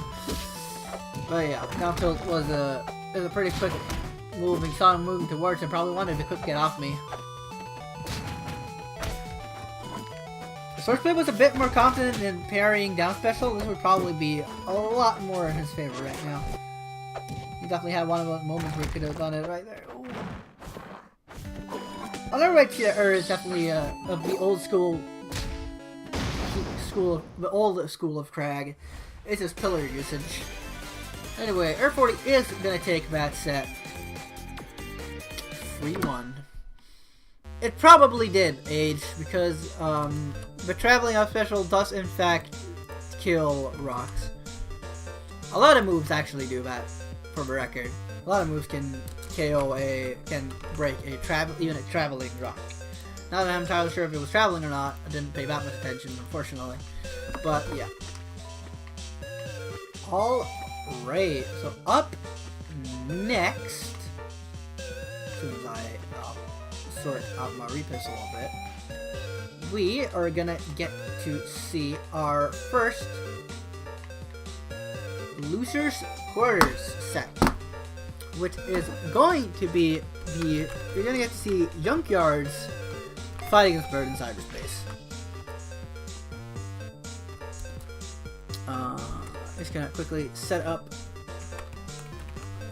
the scoreboard to be properly set up. Give me uno momento, por favor. Alright, there we go. All players are ready to go. Game, I'm gonna hop right into this one, I think. Not much I haven't said about these players. Let's hop right into it. Game number 1 is gonna be on Merchant Port. Alright. Junkyard's actually not playing his usual green Crag. He's actually playing Championship Crag. What it looks like. Yeah. I'd rather it's a cheap knockoff. Regardless, definitely not playing his trademark green. Not sure why. Because sometimes you just want a new coat of paint on you. New shiny coat of paint when you're fighting against these Setterburn players. I do know that Junkyard, at least in the past, has said that Bert was definitely one of the players he had a lot of problems with. Because Bert just knows how to counteract this kind of playstyle. Bert definitely, I feel like Bert definitely can be that kind of player where he can be a very hard counter to some certain playstyles because he's smart. Bert is really smart in how he plays. He places his hitboxes really smartly. He doesn't really throw them out like a madman or anything. He makes sure he thinks about his stuff. His edge guards are nasty. His recovery is solid. And I guess that can sometimes be a bit too much for Junkyard to handle. Alright. A good play already from Bert. Of course, I'm taking the first stock. Oh, there you go. Nice. Getting the bit of it. And also, like, he converts off of one opening. Not necessarily always with, in terms of like, oh, one hit and then he doesn't let the one hit to the ground, but still hit. But he chases you down really well after getting a good bit of his openings. He's also really good at punishing you for doing bad things. If he notices you're holding in while he's forward airing you, he's gonna forward air you again. Yeah, and again, and again. Same with like up air, he's gonna keep doing it. You could see earlier was the luxury, he would F tilt and F tilt and F tilt and F tilt until he stopped DIing poorly. Oh, this could be incredibly bad for Junkyards. Okay, he's still slightly alright. He can get back here, but oh, this could actually potentially lead to the stock being taken. Yep. No, actually, the pillar was low enough. Junkyard gets another shot at life. Also not low enough yet. Lord dies. Oh my lord. Oh, this should be it. This should be the edge card for Bert. Yep, he's gonna keep up tilting. There's no longer a pillar. Whoa. I got really worried there for a second, but Bert's gonna have a really dominant opening game in this set. Similarly to how he pretty much dominated with Luxury at the start. Phew! I can definitely see what Young meant with Bert giving him a little bit of problem. Anyway, it seems Junkyard has decided that, okay, this fresh coat of paint, not quite for me. So he's gonna go back to his old reliable green crag and also an old reliable counterpick stage. He's gonna go right to the endless abyss. Pretty big, gets a lot of space of zone, doesn't give his opponent any platform shenanigan recovery mix-up, which can be pretty good for Zetterburn. Gotta have to force this recovery to be a bit more streamlined, which is definitely how Crag wants it, so he can get a little bit easier time at guarding it. Bert not falling for side special shenanigans. Dang, he does fall for that one. Alright, let's see. Oh, we're gonna be able to put Junkyard in a pretty bad position here. Oh, that's gonna be the stock, isn't it? That's gonna be the stock. Unless Bert messes up royally. Okay, it's fine though. Bert just got a stock. That was a bit simpler. He was going for that down special when he really didn't need to. Oh my lord. He could try playing it safe. He still got the stock, but at least he could play a little bit more safe for my heart. Thank you, Bert. Oh. That's not gonna seal out the stock. Down strong is not gonna kill that early. Alright, Bert's taking it easy. Probably on fireballing. Doesn't need to do much else. Just take it easy, take it patient.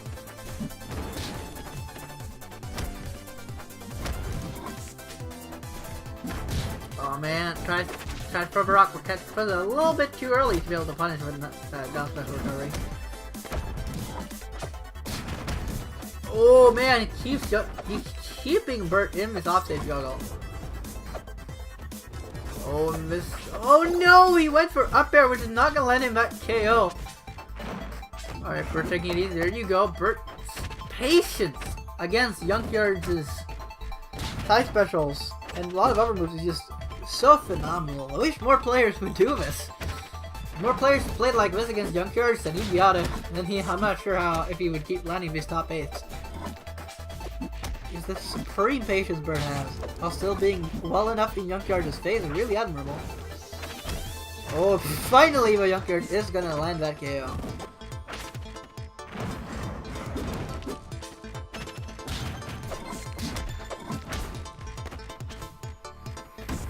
Oh, Bert's chilling over it. Now strong the rock to make sure that Junkyard won't send this rock charge back against them. Oh, with a beautiful patience getting that Galvin combo.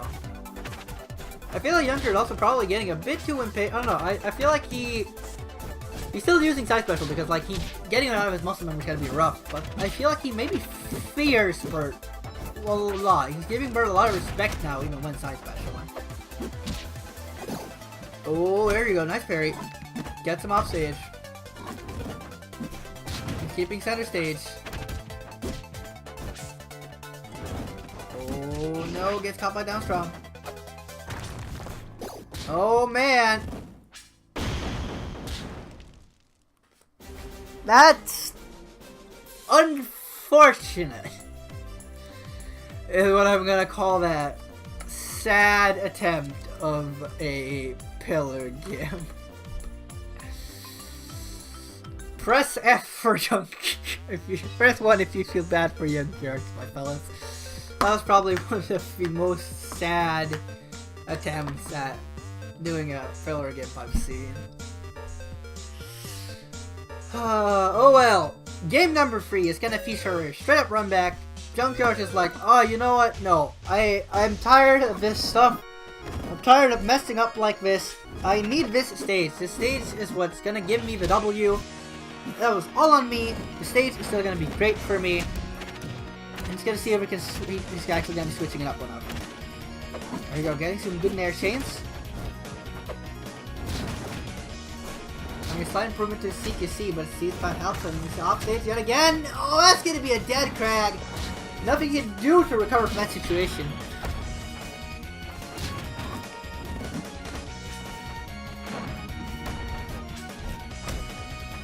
Alright, Junkyard has potential to set him off stage again here. Alright, taking it easy, rolling all the way over here to make sure that he's safe from the very, very scary fireball on him. Oh man, nice hitbox extension on the rock to make sure that he lands that F strong, even if he did a little bit early. There we go, keeping it close now, actually making it straight up even for second thought. Oh man. That was actually a decently smart height to go for because that meant Bert got... I don't know, because he could wall jump it, which meant he got back on stage a lot quicker than Bert. And he also got hit earlier because of doing that, which actually made it so that he would have been higher up. Even if he would have been hit off by it, off stage by it, it would have been higher up, which meant he could have gone for a high recovery, probably. So yeah. Oh no, it was a smart height to go for when he was stuck in the position to cover. You know, I think you can pillarless recovery there and on the same result, but also forcing Bert lower down. So yeah, we'll spend the brakes. Takes a second stop. But overall, Junker's playing this game a lot better than he was the previous one, and might be able to do that. Okay, there we go. Gets the parry. One stock apiece. Finally managing to break the 2-stock threshold. He has not been able to break before. Here's Bert. Alright, here we go. Burst patience again. Oh, shines him off that pillar. Actually, that was not a good word. That was not a good way to word that. Sorry. The grazing a pillar. Alright. There you go. Bird's just shaping back. He's saying, "Oh! No, you're not getting this rock! Get away!" And now he's breaking it. Alright, down strong. Oh, the fair headway to heaven! Oh man, did not get the third and final spike. Exact equal percentage. 7%, Your Honor. For taking it easy. There you go. Down strong in the other direction to not give Junkyard anything to work with. Oh man, it's so close. Junkyard goes for his rock. Oh, catch him. Oh no, Bird's off stage. Junkyard's taking it easy though. Oh, first of all, he actually stayed in place and not moved. He could have gotten that up strong probably and actually seal out the game right then and there. For it, no! Oh my lord, Bert! The unfortunate dash to the left, putting him way too far away when he just all he wanted was a turnaround down strong. Not getting that parry, which would probably seal him the game. But oh my lord, Bert has eaten so much percentage. All Junkyard needs now is a solid hit, and he gets it. Actually getting a game on the board. Oh! Damn, that was... that was a bit too close for even my comfort. Holy moly. Alright, well, for game number 4, we're gonna see Bert do the same kind of stage counter pick that we saw Yam do in their set, which worked out for him pretty well. Probably gonna work out pretty solid for Bert when Bert already knows how to play against Junkyard. He's already showed the dominance he showed game number 1 and managed to show game number 2. I think this will make it more claustrophobic for Yunk. It's probably gonna net Bert a really good game here. But we'll see. We'll see if Junkyard is up to CQC enough in between sets for Yam and also in between games to maybe give Bert a good run for his money.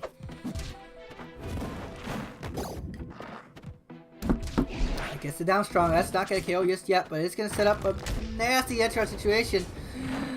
Bert is trying to use old tricks where that would have previous patches before this one. Before they changed that you can only break a pillar if you have set your foot on it.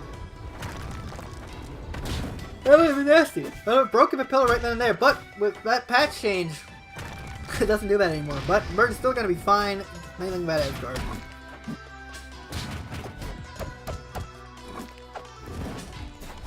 Alright, forward there. It was still up to a little bit too long there for that rock to be able to deal anything good for Junkyards. There we go, Bird taking easy, good in there. Doing it good percent. Real good percent here. Keeping it easy. Alright, there we go. Losing the first stock. It's fine though. Bert probably feeling okay still. Oh, that shine. Bert also has the counterplay against the pillar raising pretty down too. Oh, there we go. Trading because shine is a very quick move at 2 frames. Alright. Oh, there we go. Gets the parry. Nice. The turn up tilt after the jab 1-2. That's also one of my favorite additions that they made was just for convenience, like really that you can choose which direction you are facing when you tilt out of the jab. You can, like, when you do up tilt or down tilt, you can choose to face the other direction, which I think is really nifty. I like that they added that. It makes jab up tilt, since Craig's up tilt has a good carry up hitbox behind him. That makes jab up tilt all the better because now you can. Oof, that's a rough way to go out. Dying at 54 to Zetterburn down strong. Not the way most of us want our sets to end. And that is a solid 3-1 victory coming in from Burnham Cyberspace. Damn, son. Burt definitely has the counterplay down, just as Junkyard was telling us since the very get-go. Anyway, now with that set out of the way, we're gonna get to see something interesting. We're gonna get to see a character that is not a particularly common pick at all, really. We are gonna get to see a raster pick coming in from Domi versus Air 40's Crag. Game number 1 is gonna be on the rock wall. Alright, so Domi, as Imbalator Mumps, decided to pick up a raster.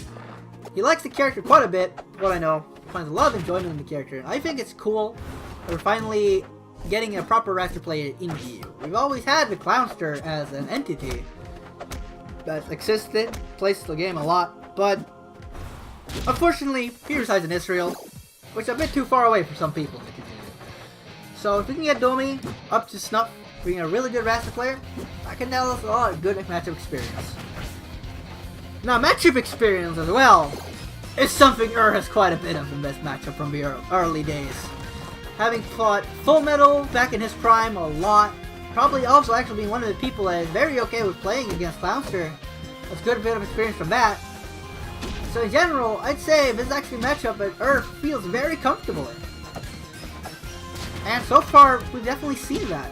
Having had the percent lead for quite a while, probably pretty soon maybe nailing a kill.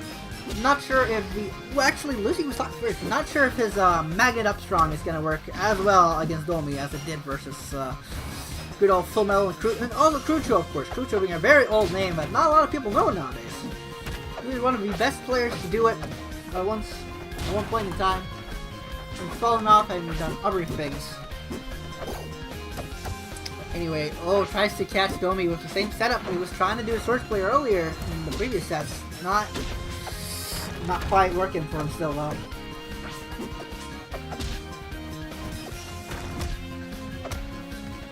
Alright, let's see. This could be his chance to do it, but no, goes for the Up Strong, which he delights right over. Up Strong is still not going to be quite enough. Still get a bit of a percentage though. Oh, tries to give it a bracelet. Oh, the clamp! Not KOing just yet. Oh, did he get him a spike hitbox? I guess he got the rock the spike hitbox. I was like slightly confused why it didn't make the rock bounce. But then I realized it's because he got it with the actual sweet spot. It's only the sour spot that makes it bounce.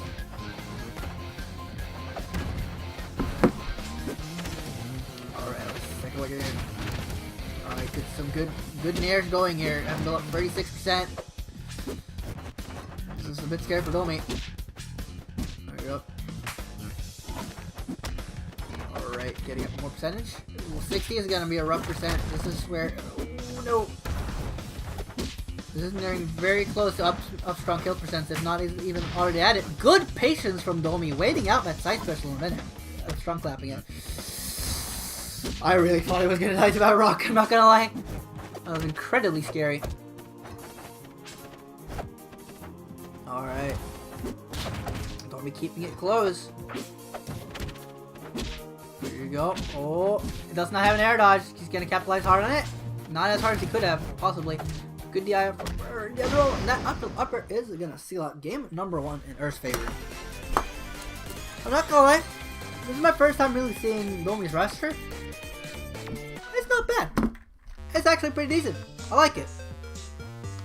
I really do. I like it quite a bit. I like that we are possibly getting a actual strong roster player in Europe. That would be very exciting for me in general, and at least for me. I think that's very exciting. We're getting more character representation. We can learn matchups, get better at them, and all that other good stuff. Anyway, game number 2 is going to be on the Spirit Tree, which is a stage I know that at least Clownster really likes. I can see why.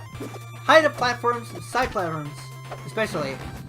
The way he now has Slipstream, regardless, as well, along with the ground, regardless if he's on the ground, on the platforms, he will always be in the Slipstream effect. Which means that the movement available to Domi can be insane. He has this movement regardless if he's on stage, on platforms, or really at any kind of range where he will want to hover above his opponent anyway. So, that's why the stage is really solid for Esther. Oh, it's also notable that the height of the blast zone here is the smallest in the entire game. Which means that KOing off the top with either up strong or possible tornado kills, or even that, are gonna be plenty. You're gonna kill plenty earlier than on a lot of other stages. Especially tornado kills. Tornado kills are nasty on the stage, so plenty will start getting you. Yeah, be careful. Right, so far, game number 1. This game is considerably more dominant for Domi than game number 1. I can tell that much. Oh man, trying to go hard, not quite.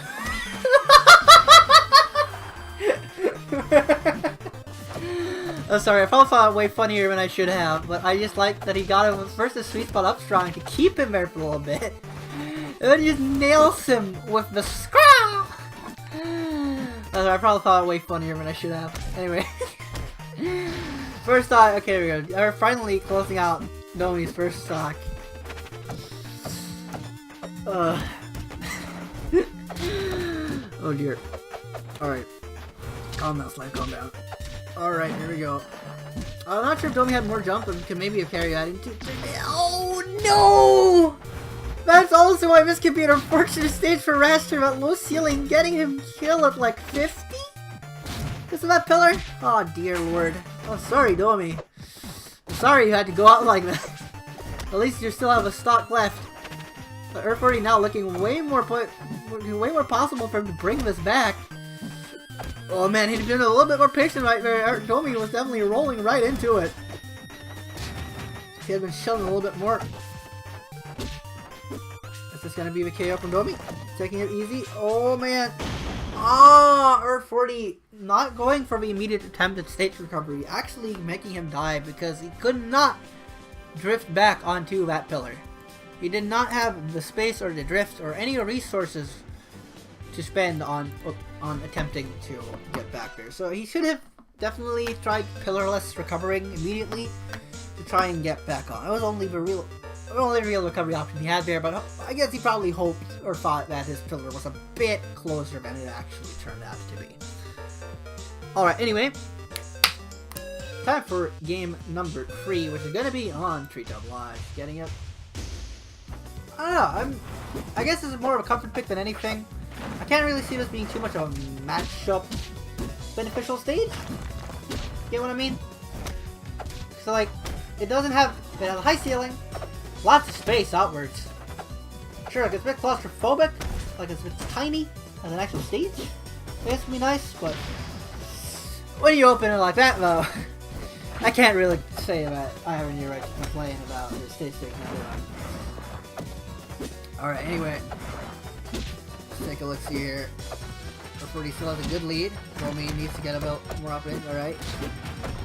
Pillar works out really well for him.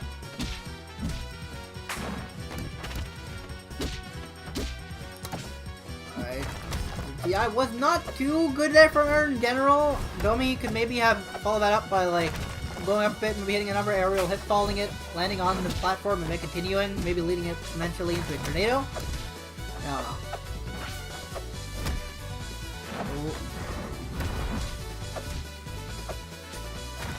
I would definitely try to go in for tornado at some point here. I don't know. I feel like definitely Domi is, of course, falling for the general issue of KOing with Raster, which is not always the easiest thing to do. His quick kill moves isn't really anything out of the plenty, like aside from maybe up special, but at the same time up special has such short range as well. That not exactly, well, as in terms of the sweet spot, it's not exactly the easiest thing to land in the world.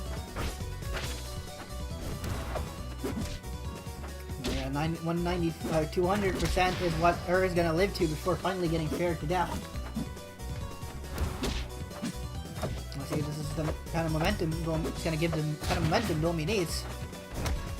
Before there, not being able to despawn the pillar in time, letting Domi get off scot-free there, and still being able to stay alive. Oh, there we go. Down strong is gonna steal out the stock.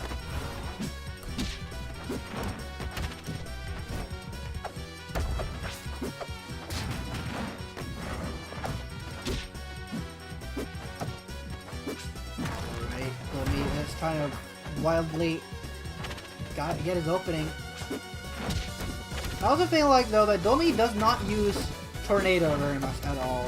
Raster's Tornado is a pretty good move in general. It has good hitbox, good disjoint, actually. Also, fast falling. Oh man, he was a bit too. Okay, it's fine. He didn't move out of the way, so he didn't actually, like, he got hit again, but it's fine because of how low knockback it has. He could still very much straw in retaliation.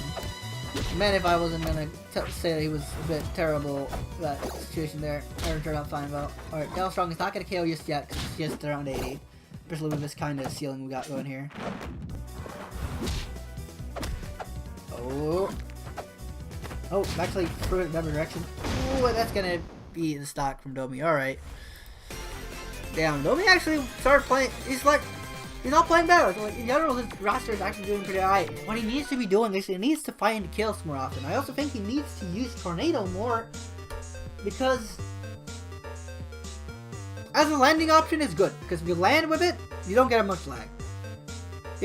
And it's also can also have the capabilities of killing decently early off the top as well. So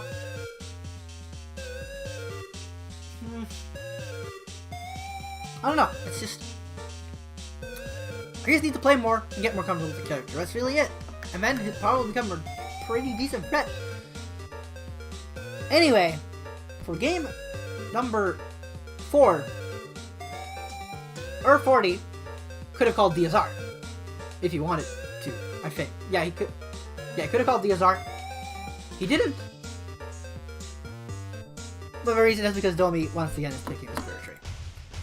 Aethernity, though, however, is also switching up his character and decided to do a game of Endless for God knows what reason.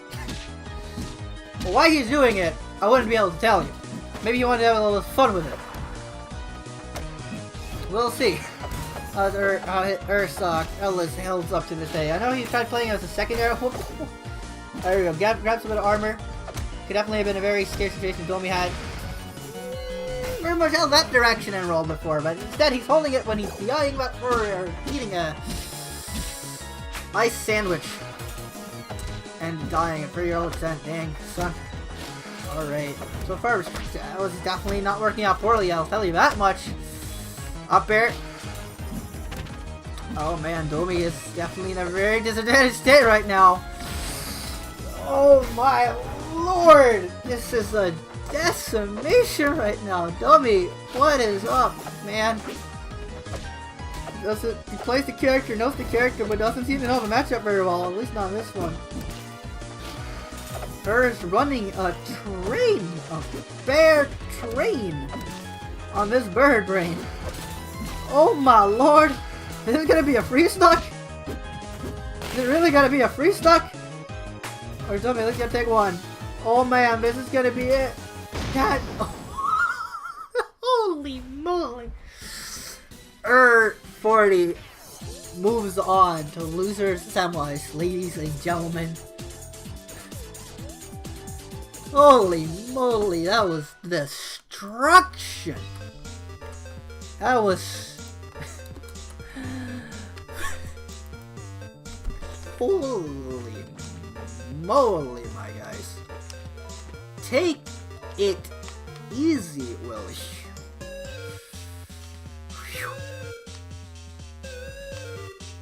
Alright. It is now time to get your cheers up for Pixel Crew's very own Yam. Going to be going up now in winners finals versus the very own Titan of EU, Chaos, in the winners finals of Aethernity 19. Alright, so without further ado, let's hop right into game number 1. It's going to be on Tower of Heaven. Yam actually starting out this set with Rano instead of Absent. These players have fought each other plenty times before, so I'm guessing Yam already knows that playing this matchup is not quite... Playing the matchup with Absent Maple is not quite in his favor. So he wanted to try something different, maybe try something new, hoping that maybe his newfound powers with Rano. He definitely plays a lot like his mains from Smash, which is Sheik. See, that's enough to get the advantages over Chaos. So far, though, not working out too well for Yam. Losing the first stock. Oh, yeah. Oh. Damn. Right now, Chaos is definitely showing why I think this matchup is actually pretty good for Maple. Maple has pretty solid tools to negate a lot of Rano's approaches. Up tilt is a really solid move to pretty much anti-air any kind of aerial approach from him. That's a good sweet spot up strong though on that side special. Get on that. Chaos, good stock. Oh, this lead. And this punish. It's gonna be so brutal. Oh, there we go. Nice forward air. Can Yam recover from this? No, no, he cannot. Holy moly.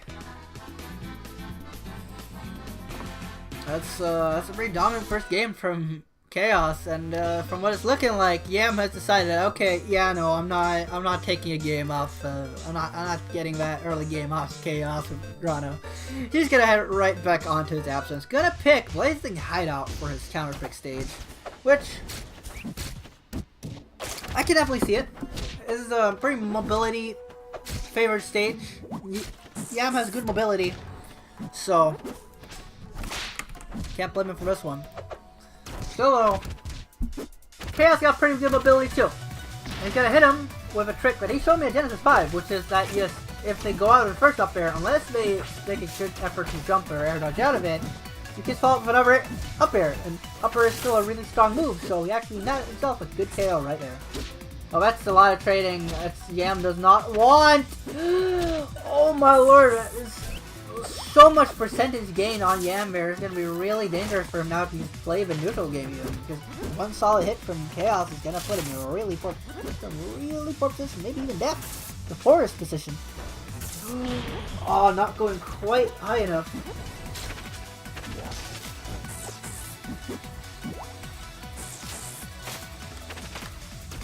Alright. Let's see. Oh, alright, Yam is getting a bit of momentum here from that. Okay, look, I need to clarify something here. It's not a bad matchup for Absa. This is not a bad matchup for Absa. I was just saying that Yam probably has played this a lot and knows that it's not that it's not that favored for him, so he wanted to try another trick. I was not trying to say this is a bad matchup for Absa with what I said earlier. I definitely think it's a better. I think Maple wins the matchup for sure, but it's definitely also a not too terrible. Like it's probably like just by a tiny bit.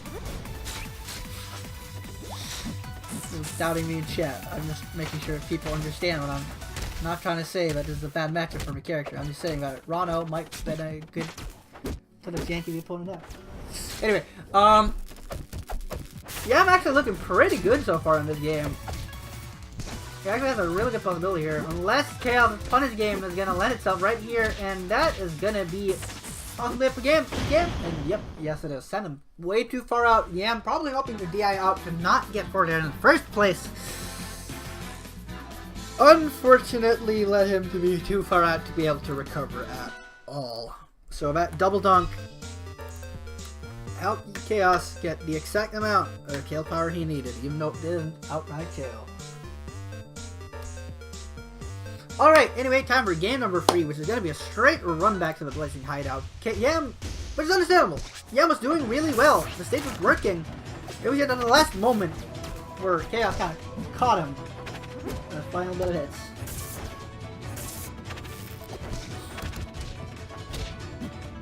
Alright, here we go. This could actually be the edge guard he needs. Oh, he really wanted that girlfriend combo to actually end that stock early, and that would have been really good for him. Really good opener. Fortunately, did not land a girlfriend. Oh no, he didn't use any. I feel like he probably could have acted out of that from that a little bit earlier. Or probably could have acted. Like, he actually could have, like, cloud hop, jump, air dodge, but he was a little bit too late in pressing the button.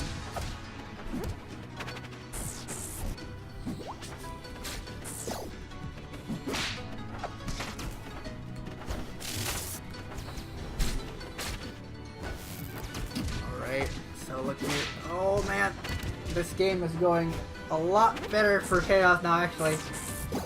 A real solid advantage. Oh no, that down strong did not work out and not send in the direction Yam needed. There we go, though. He got the KO. Still, with the down strong on the upper edge of the stage. Ooh, good follow, but unfortunately didn't throw out the hitbox.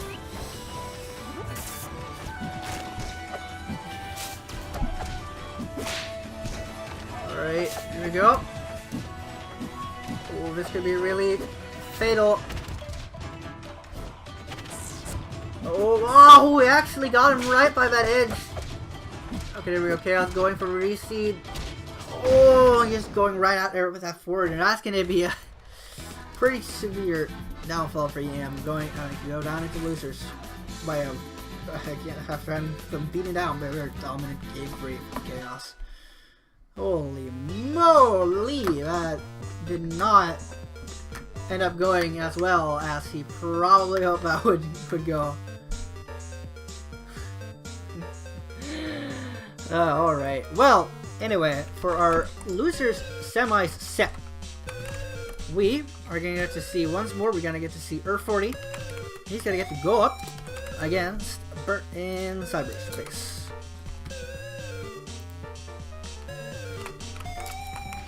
So, this is a matchup as old as time. Craig Zetterburn has been played, especially since the dawn of Rivals of Aether, has been a very popular matchup in, especially Europe, the land of Cedric, with also plenty Craig to boot. You have to see how this all plans out now, though, in 2018. So let's hop right into game number 1 on Tower of Heaven. 3, 2, 1. Why am I counting down? I don't know. I'm by myself. Alright, so opening up. Aethernity getting a little bit of a punish. Nothing too major. So we saw this earlier with Bert with Junkyards. Aethernity, of course, plays considerably different from Junkyards.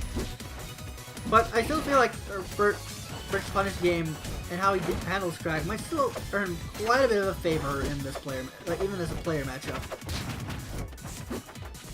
Because it still requires the kind of patience Bert already has. Like, if Bert's patience with Junkyards is definitely gonna net him some really good plays here. I'm just gonna say, the fact that he does that all the time. I like that edge guard. I like that Bert does that, and it's really how consistent he is with it. He never. It's actually like really, really good.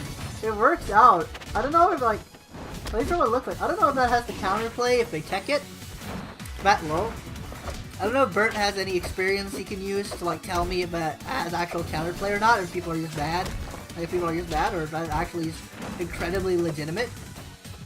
It sure seems legitimate, but like teching the wall might make that not as Zetterburn favorite decision to be in.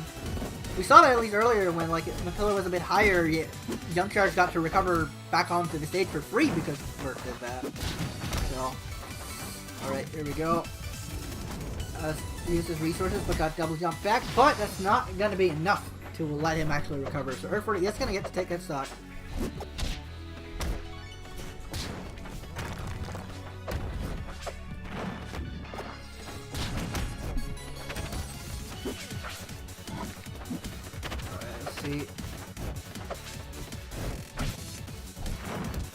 Alright, here we go. That's the kind of nares he needs.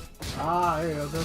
Bird goes a bit too high with that hop, so for committing to the attempt to ground his stage carriage and not let him out.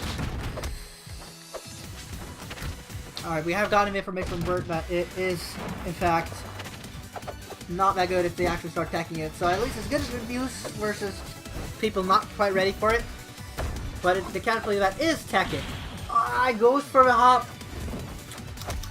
That's not gonna work out too well for you when you're going that low. You can't cancel it immediately, Bert. It's a good while.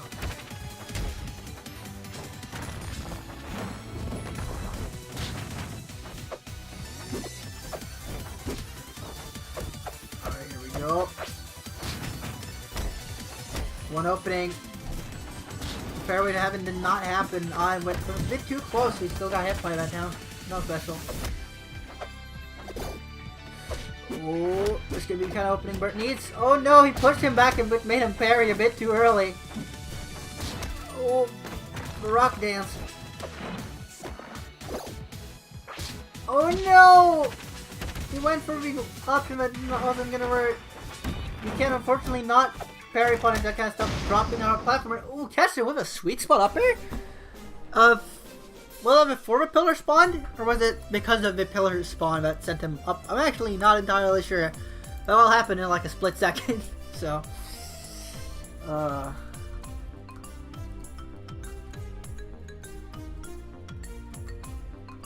one moment.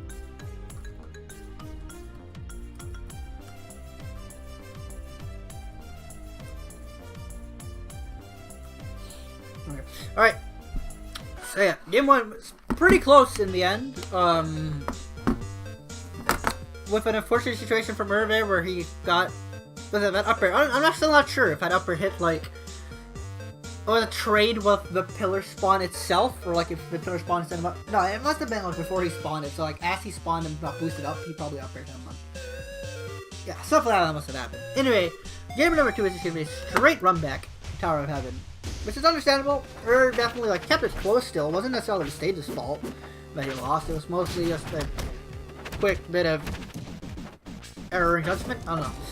Anyway, definitely it's gonna have what it takes. Here we go. Good stage carry. Oh, here we go. He's built up a really good bit of percentage here. Oh, nice patience from Bert. Actually parrying that down special.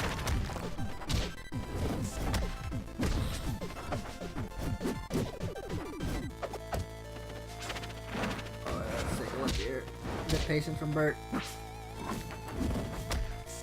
see if Bert is actually going to give him another opening. Oh, yep, he does in fact get the opening and gets forward air.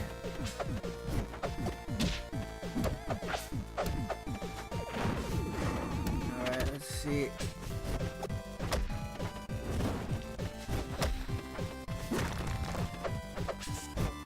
Really patient gameplay in general here. Oh, Aethernity once again is trying to do his...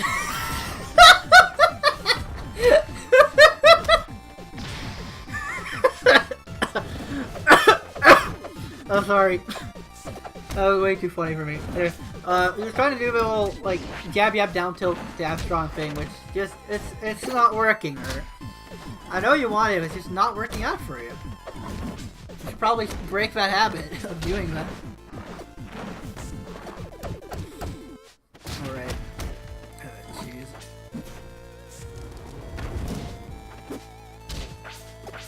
Alright. Lots of rolling going on here. Alright, see, has a really good lead, gets the forward strong. Oh man, that could maybe have been a shot up strong, I'm not sure. Oh, there we go. Gets the side strong. Oh dang. Good bit of percentage. Whoa. This is suddenly not as big of a lead from as it was anymore. Is Bert gonna take the comeback? He's gonna get a comeback? Such a dominant lead at the start? Oh, it gets rocked. But he has the resources to still make that back. Holy moly, this is suddenly a really close game. Oh no! Oh man, this is gonna be a really bad situation for Bert. He still makes it fine. The down air to Armstrong, and Bert is actually gonna take game 2. After being down by quite a dang bit. He has got a really solid opening for the first stock, and just kept building on percentage. And he's outplayed in every round. He barely got hit. Very impressive showing from Bird in cyberspace for that game number 2. And game number 3 has questioning, like, well, not questioning, but basically has him going, yeah, no, I'm gonna need to go a bit more of a comfort pick here. So he's gonna take him to Treetop Lodge for game number 3.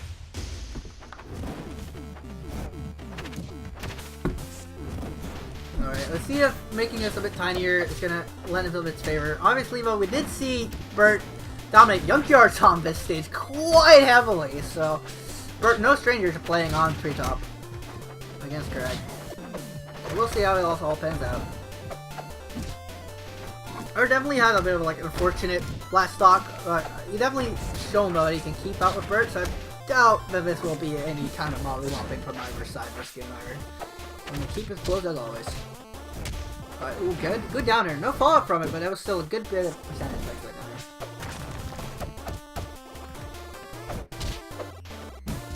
Alright, there's down strong. Gonna not have too particularly good DI on that. DI 109.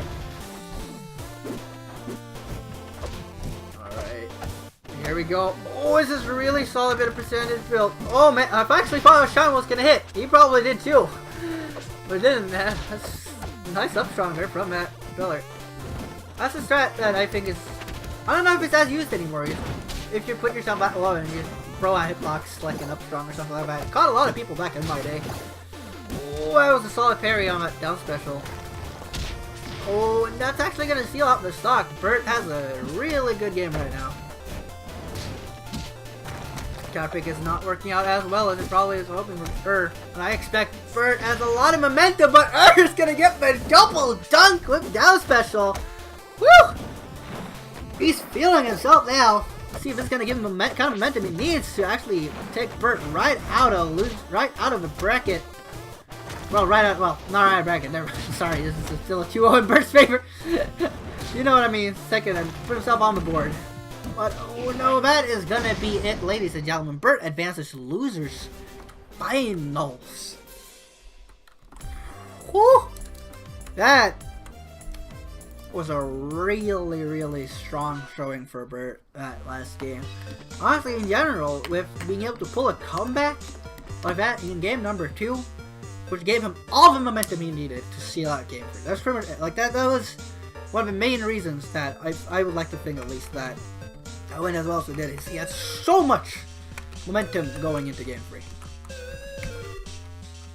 Anyway, up next, we are going to get to see, of course, Bert once more, we are now in Lizard's finals. Gonna go up against, well, yeah, Yam's Absa versus Bert's Server. I'll get right into it. Imperial Gate's gonna be our first pick. Alright. So, this matchup is one that I know can be a bit... oh, I see. This is a matchup that I know can be a bit annoying for some Absa players because of how early they get KO'd. Like, it's just with any floaty character, really, sometimes they get really annoyed at how early they can... Damn. Alright, where was I? Yeah. Dying early is a problem here. And that's not really a problem that's specific for Abs either, because Zetterburn can get edge guarded really easily in general. Abs is probably one of the best ways to just keep pushing Zetterburn off the stage, and also then, well, severely punishing him when he's off stage.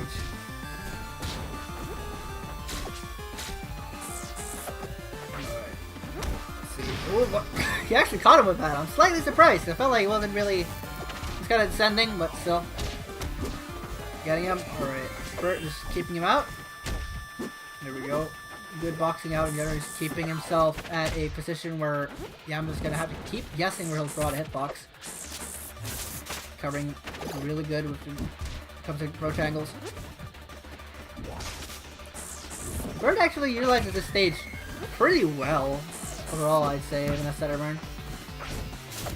He's using good he's retreating well on it. He's coming back in and throwing out the right hitboxes. Oh, really nice there, actually. Maybe landing on there to cover most options. Actually, I think Yam could have gone for here. I'm not sure if Yam could have escaped that very reliably. There we go. Good dodge.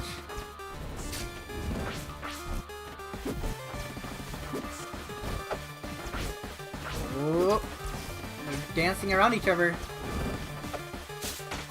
Alright, F tilt. Oh, there you go, Bert. Getting a stock.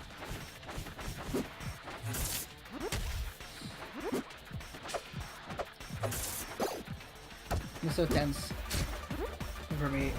Slight bit. This matchup in general makes me very tense. Oh, really nice off special, dodging any hitbox step from Yam. I just want to note that Bert pretty much lost his stock because of unfortunate SD, and now he's dominating the game very it's harder with Yam. Having basically not yet lost his actual stock in Yam's hands. There we go though. That's actually gonna see that second stock of Bert. Gotta give Yam maybe the opportunity he needs. Oh, that was not the best up special in the world. Oh. See, and that's the Gatling. That's getting Bert game number 1 of this set. Damn. The dominance from Bert there after losing his first stock, actually kind of phenomenal. He was just stuffing out any real approaches from Yam. He got him off the stage very early on, tacked a good bit of percentage by keeping the edge guard going, not really letting Yam land ever. And then he kept it going, made sure to kill him decently early in the because of the matchup, and just have his weight, making sure to abuse what he could. Game number 2 is going to be on Treetop Lodge. An understandable counterpick by Yam, but at the same time, as Bert has already shown, he is really comfortable here. So we'll see if this really works out as well as Yam would hope. Let's see if his mobility can keep up with Bert's. Or if you will keep getting walled out. Alright. For their sweet spot. Not gonna KO just yet. Not even, especially not from far away. Alright, see if we can get a major punch going. No. Bert's is taking it easy. Patience. Landing that up air. Landing up air to up strong. And getting a really early kill. Here's what he needs. Alright. Fireball. Damn. Bert's patience in general here, and his movement is so solid. Like, he's moving just as he needs to. He's moving to exactly. He just knows where Yama's gonna be at all times. man. Like, the way Bert is dancing around Absol right now is actually just some of the coolest spacing I've ever seen. I'm entranced. That's one way to put it. I'm entranced by Bert's ability to just move around Absol this well. Yeah, finally landing a stock. But with this deficit, this is going to be really hard for him to come back on. I'm going to let the field.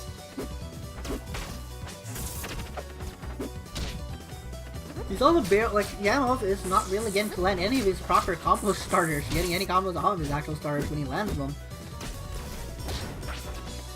I wonder if Yam's flustered. Oh man, that's it. It's gonna be game number 2. Bert is outplaying Yam so hard. This is some peak Zetterburn we're seeing here. This is some really high level Zetterburn gameplay. Like, Bert is just playing around his opponent really well. He's making sure his stuff lands.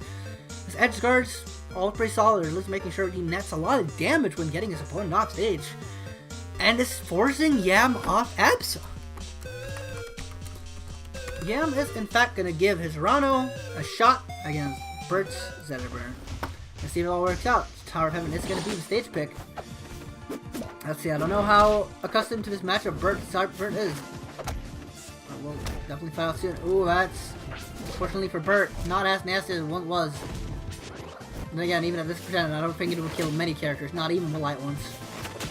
That are usually put in considerably more hit stun.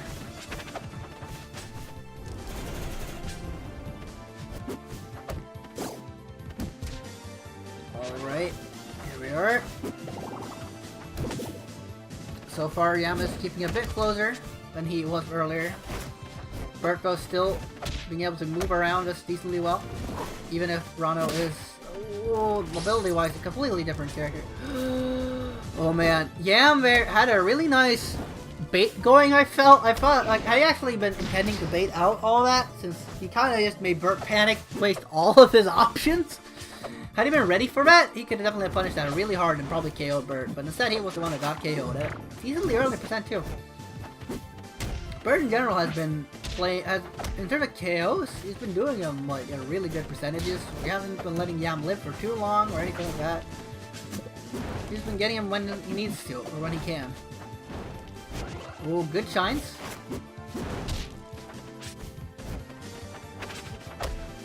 Alright. Locked him out, Gatling combo. Good patience, not getting tongue.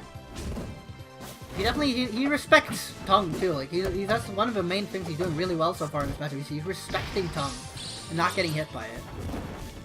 Which is something you really need to do. Oh! He just crouched that, didn't he? He just crouched and dodged. That's exactly what you need to do as well. Bert is so full of respect for the things he needs to respect, so he doesn't get hit by them. He just dodged the dive kick really well because he respected it. He dodged his tongue because he respects it. This is what you need to do against Rano, folks. You need to respect his moveset. You need to respect that his moves are pretty solid. You need to avoid them and let them have their space. And Bert is showing that so phenomenally well right now. I'm almost out of, I'm speechless of how well he's handling this matchup. Oh, there you go. That's what I'm finally needing. Getting that edge guard with the forward air spike.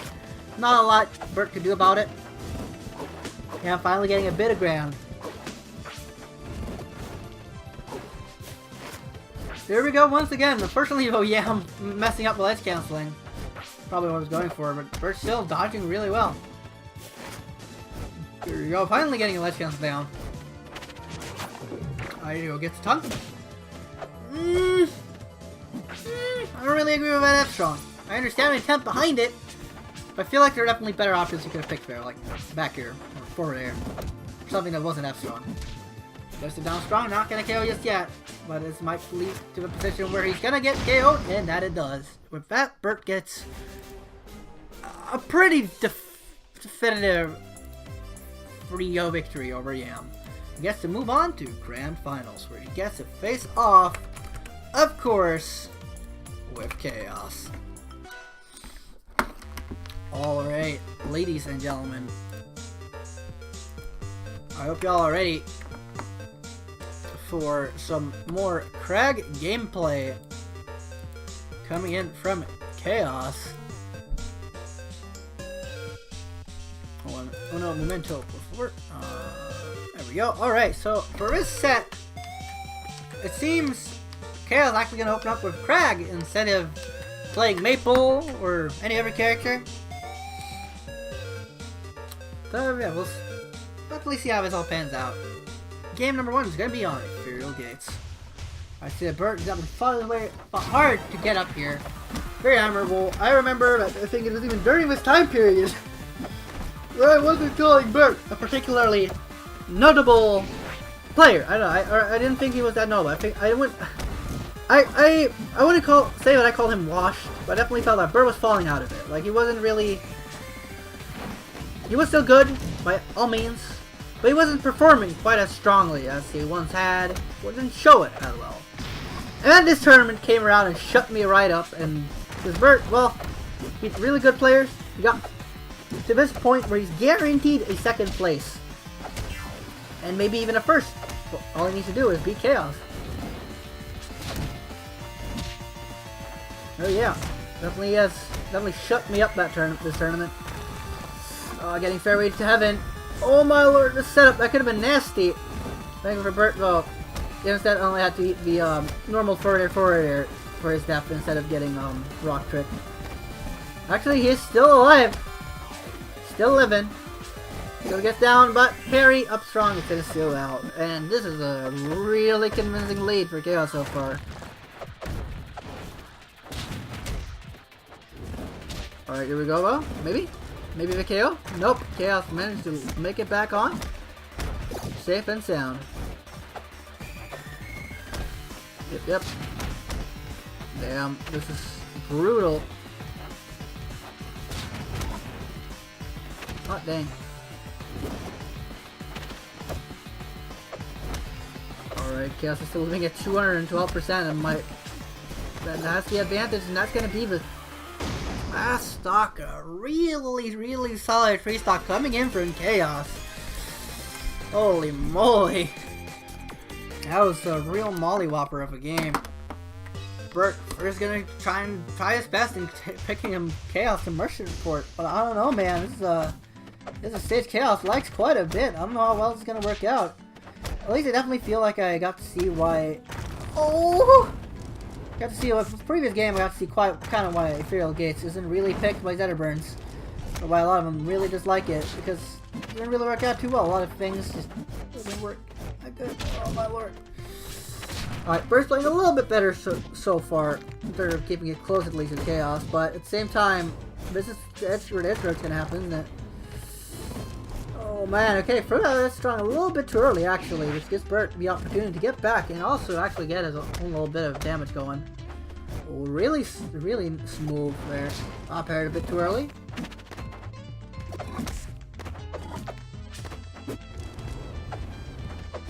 Alright.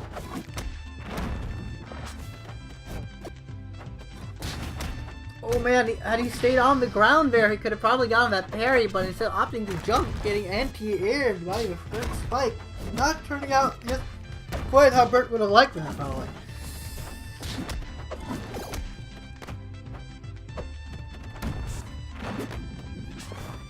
Alright. Bert's trying to dance around the issue, but unfortunately doesn't actually connect with the hitbox. Can you at least get the stock right here? That's gonna be the stock. Alright.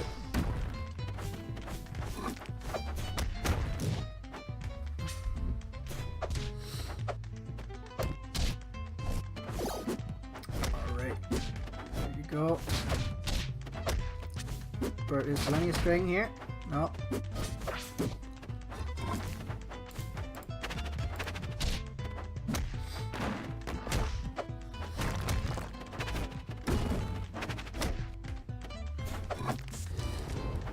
Sorry for not talking much, by the way, guys. Things are coming up while I'm doing things. Alright, alright. Good neutral air bring from Chaos. Bert is actually playing a really close this game. He's definitely making that. I guess I'm getting to get my work a little bit. There's where I was saying, like, I'm not sure why he's taking this stage. Chaos likes it a lot. But now, obviously, he's still showing that the comfort at least pick compared to Ethereal Gates is working out considerably better. Oh my lord. Chaos had all the time in the world there to try and kill her against Bert. And it would probably work too. But instead, Bert now finally gets to seal out his second stock. So now actually going even in the second game with Chaos. Good adaptations in general from the team. He needed these extra approach angles. Oh, show.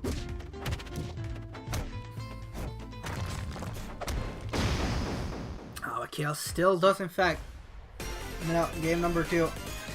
But Bert is definitely getting closer. And from what I saw, the counter pick is going to be a straight run back right back to Merchant Port.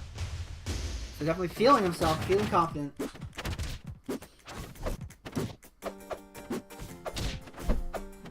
Alright, let's see. Bert can start nailing the same kind of openings, punishing harder. Or Chaos now is gonna make even his own adaptations. And first, here we go. Good. Oh, that's a lot of up tilts. Alright, F trying to keep just pushing him towards the corner. Oh no! Okay, it's fine. That's fine. Bert is fine. Bert is less fine. Bert is no longer fine at all. That's a 1. That was a good sequence up until it wasn't. Very unfortunate situation for Bert in cyberspace. Alright, here we go. His boxing out. Oh no! Oh, that was such a good situation for him to be in, but then he messed it up, unfortunately. Bert is eating so much damage now. Oh, and that's probably going to be a stock, too. A headbutt. It's going to seal it out. Bert. Oh, no. Honestly, that first stock we lost that was probably a big momentum shift and just making Bert lose a lot of his confidence. And I don't know. I feel a lot of people were pretty tilted at that point. And Chaos is definitely capitalizing off of it all too well.